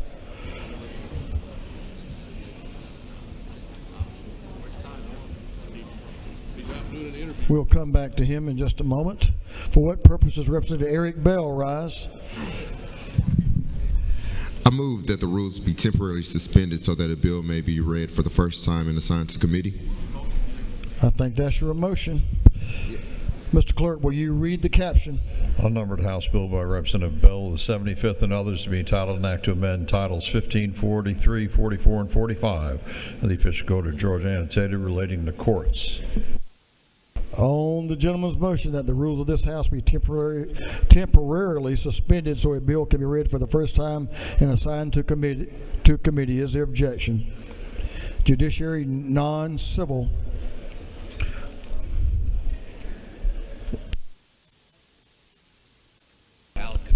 For what purposes Representative Allen Powell rise? Mr. Speaker, I ask the rules of the People's House to be suspended and a bill to be read and assigned for the first time. Mr. Clerk, will you read the caption? Unnumbered House Bill by Representative Powell, the 33rd, and others to be entitled an act to amend Article 2, Chapter 14, and Title 40 of the official code of Georgia annotated relating to speed detection devices. On the gentleman's motion that the rules of the House be temporarily suspended so a bill can be read for the first time and assigned to committee, is there objection? Motor vehicles. For what purposes Representative Todd Jones rise? To make a motion. State your motion. I move that the rules be temporarily suspended so that a bill may be read for the first time and assigned to committee. Mr. Clerk, will you read the caption? Unnumbered House Bill by Representative Jones, the 25th, and others to be entitled an act to amend Article 1 of Chapter 9 and Title 48 of the official code of Georgia annotated relating to motor fuel tax. On the gentleman's motion that the rules of this House be temporarily suspended so a bill can be read for the first time and assigned to committee, is there objection? Hearing none, technology, infrastructure, and innovation.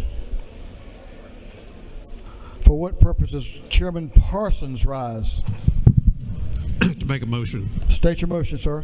I move that House Bill 344 be moved from the Committee on Motor Vehicles to the Committee on Judiciary, non-civil. Both chairmen agree. Thank you, Mr. Chairman. Mr. Clerk, will you read the caption? House Bill 344 by Representative Parsons, the 44th, and others to be entitled an act to amend Code Section 46-163 of the official code of Georgia annotated relating to duty of driver of vehicle meeting or overtaking school buses. On the gentleman's motion that House Bill 344 be withdrawn from the Motor Vehicles Committee and recommitted to the Judiciary Non-Civil Committee, is there objection? Hearing none, it is so ordered.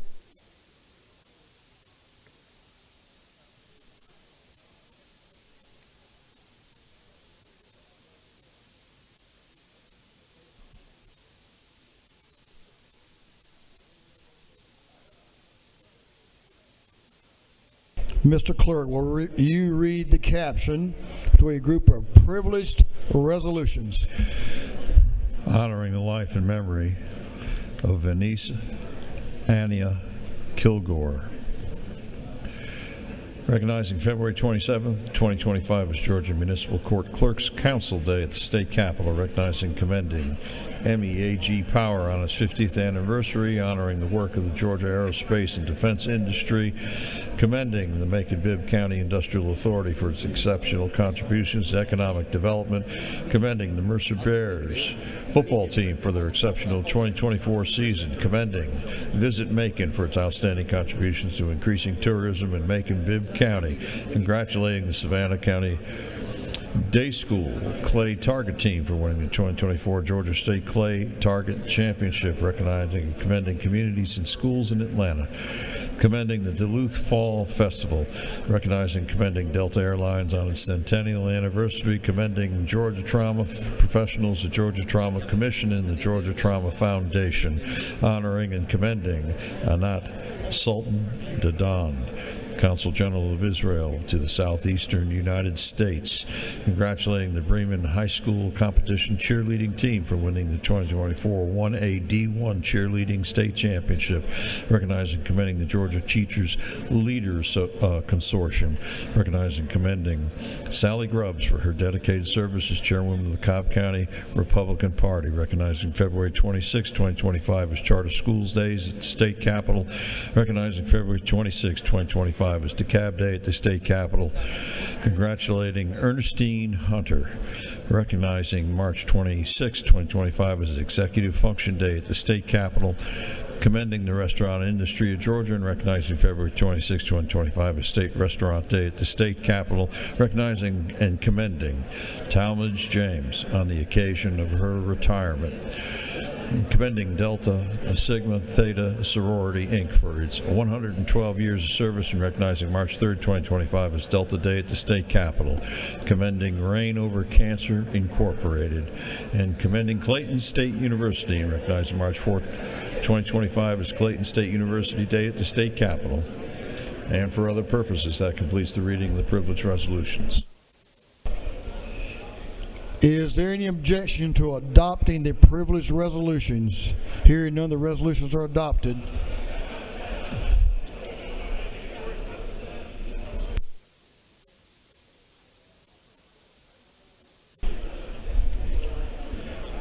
Members, remember, if you have pages today, don't forget we're going to take some page photos when we finish up. We're getting close to that now. We have some afternoon orders. Members, we're going to start with Representative Mac Jackson. Then we're going to Representative Wade, then Representative Wilkerson, and Representative Martinez. That will be our order.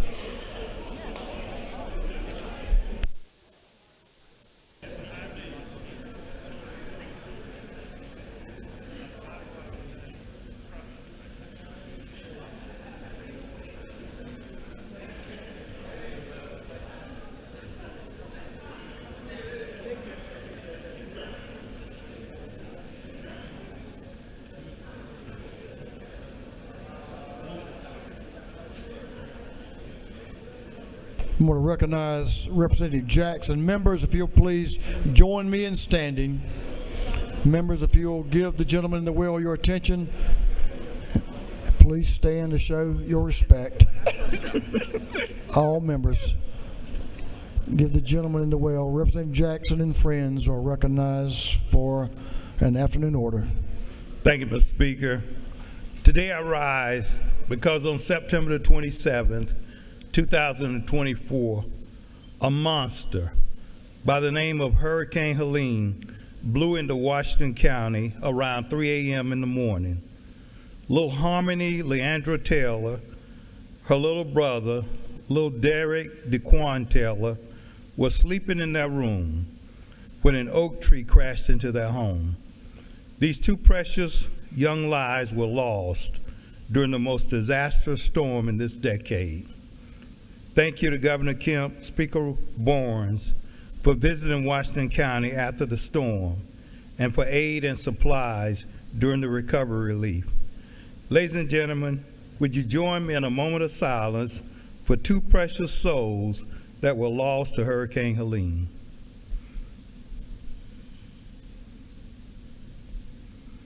Thank you, Mr. Speaker. I yield the well. Thank you, Representative Jackson. Thank you for how you supported your people.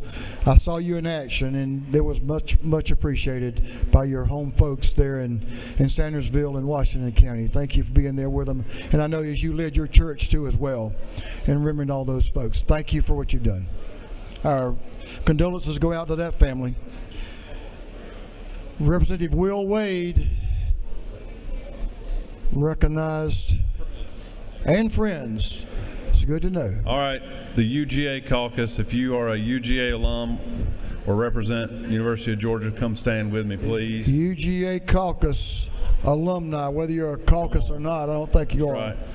But all UGA friends of University of Georgia in Athens. So as they come up, I just got to say, sometimes it's every day is a great day to be a Georgian, but it's even a little bit more special when you don't have to speak, you just let that picture be 1,000 words for you. So I think they've got something to show.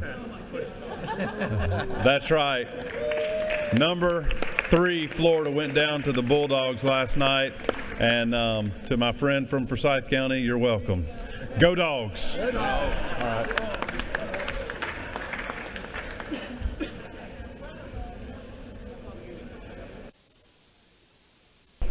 And the rivalry continues, no doubt.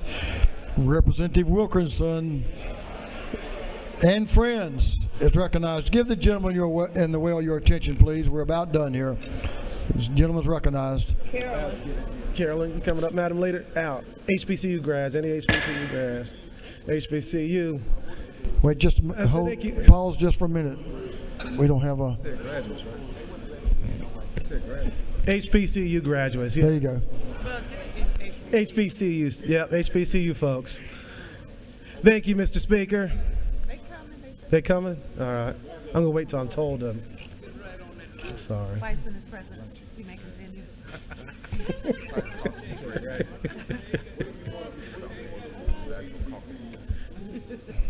The few, the proud. No.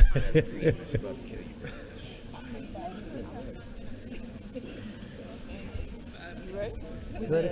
We're good. Thank you, Mr. Speaker. Today I proudly stand as one of the many graduates of HBCUs. Historically black colleges across the state and across the country have done an excellent job of educating many of your colleagues.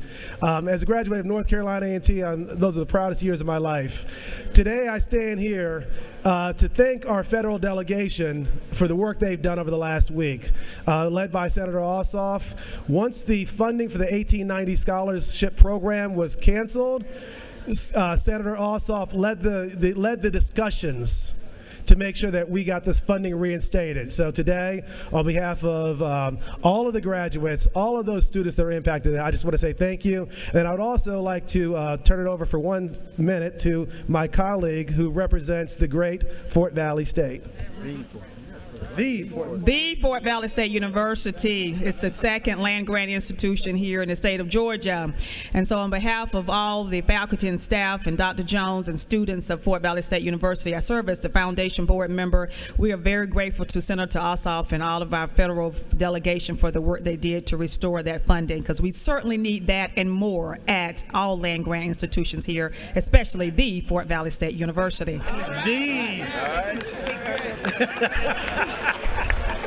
The Fort Valley State University.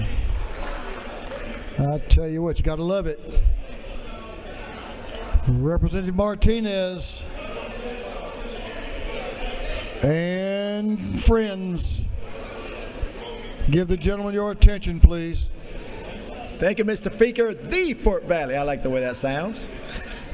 Thank you, Mr. Speaker. I rise today to celebrate Black History Month. And the Georgia Republican Council, they're right here to my right, Mr. Speaker. GBRC is committed on the importance of restoring black family culturally, economically, and morally. GBRC believes in family first, job creativity, educational choice, criminal justice reform, and pro-life. I now have a resolution recognizing the members of the Georgia Black Republican Council. I now yield the well, Mr. Speaker. Thank you so much. Thank you for the gentleman. That concludes our afternoon orders. Now we have some announcements. I'll temper all these announcements by making sure everyone knows all committee meetings will be pushed back 1 hour. 1 hour, unless your chairman tells you different. But all committee meetings will be pushed back 1 hour. Chairman Scoggins, recognized for an announcement. Yes, sir. Thank you, Mr. Speaker. The Committee on Special Rules will meet at 4 o'clock and 4:15. 4:15. Chairman Smith, recognized, and Corbett, Ballinger, Werkheiser are following up. Chair Lady Smith. Thank you, Mr. Speaker. Good afternoon, everyone. The House Natural Resource Committee is meeting tomorrow morning, 8 o'clock, room 606, CLOB.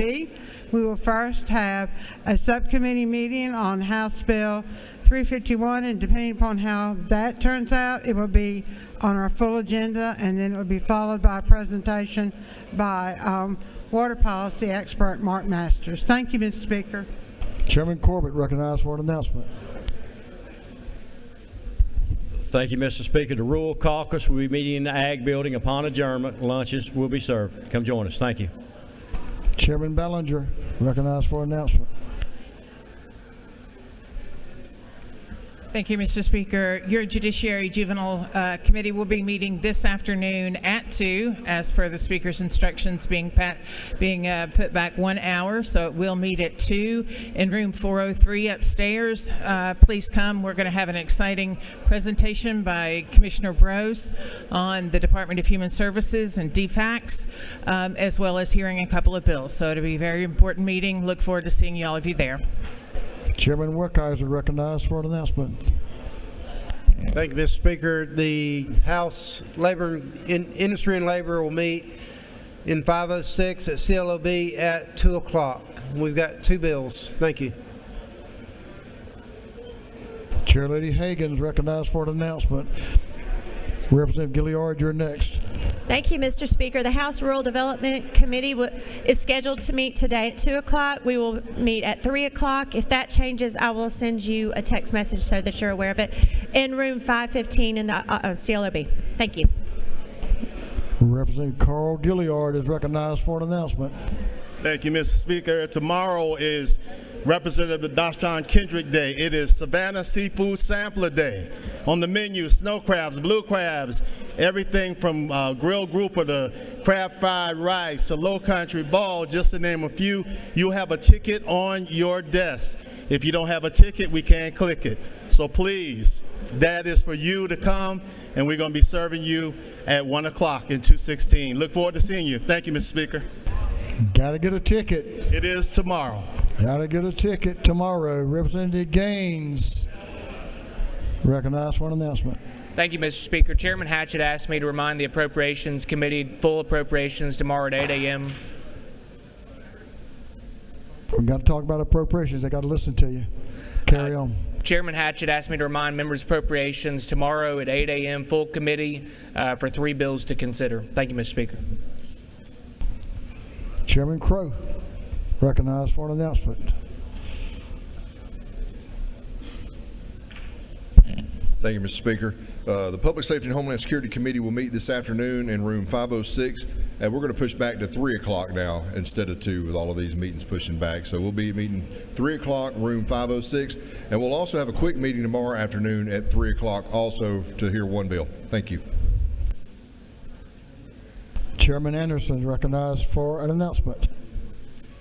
Thank you, Mr. Speaker. The House Governmental Affairs Committee will meet this afternoon in 606 CLOB at 4 o'clock. Thank you. Chairman Wiedauer recognized for an announcement. Thank you, Mr. Speaker. General Government Appropriations Subcommittee will meet in 341 at 2 o'clock. We have 5 compensation resolutions to hear today. Thank you. Chairman Chokas recognized for an announcement. Thank you, Mr. Speaker. The Small Business Development Committee will have a short meeting this afternoon, a call meeting, room 403, Capitol, 3 p.m. We're going to hear Bill 250. Thank you. Representative Gabe Okoye recognized for an announcement.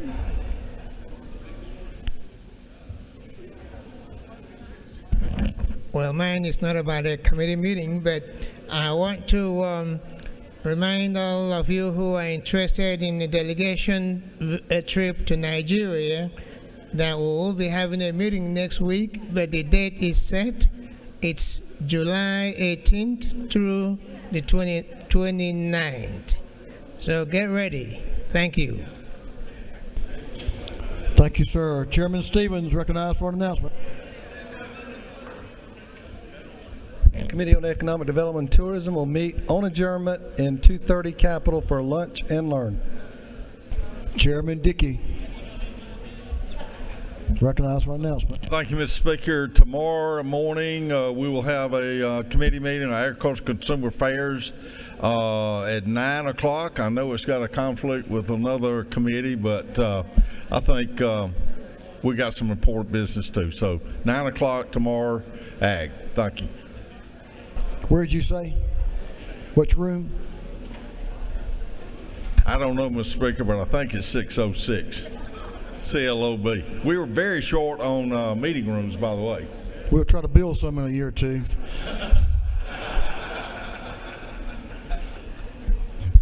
Meet in your office until then. Chairman Noel Williams is recognized for an announcement. Thank you, Mr. Speaker. Banks and Banking is going to be at 2 o'clock and 406 CLOB. Banks and Banking at 2 o'clock, 406 CLOB. Thank you. Chairman Cooper, recognized for an announcement. Thank you, Mr. Speaker. Members of the Public Health and Community Committee, we are meeting upon adjournment, and there is a room change because there is a shortage. We're in 132 here in the Capitol, downstairs on the first floor, 132. See you shortly. Thank you. 132. Representative Holly, recognized for an announcement. Thank you, Mr. Speaker. On behalf of our Georgia Africa Legislative Caucus members, please, tomorrow, if you feel free to come in with, of course, wearing your professional attire, but also bringing you some African regalia so that we can celebrate our African Diaspora Day, which is tomorrow. We'll also we'll have a very lively lunch tomorrow at the Coverdale Legislative Office Building, room 318. So bring your appetite and your attire with you. Thank you, Mr. Speaker. I yield the will. Thank you, Representative. Chairman Thomas, recognized for an announcement. Thank you, Mr. Speaker. This is just to remind everybody that the Special Committee on Resource Management will be having a meeting tomorrow at 341 CAP at 2 p.m. And that'll be tomorrow at 2 p.m., 341 CAP. Thank you. And that completes our work for the day, other than if you have a page, meet us down front for page photos. Majority Leader of this House is recognized for a motion. Leader F. Thank you, Mr. Speaker. I move that this House stand adjourned until 10 a.m. on Thursday, February 27th, 2025.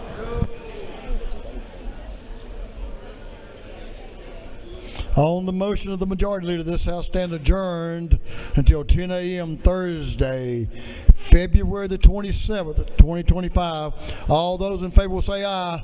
All those opposed will say no.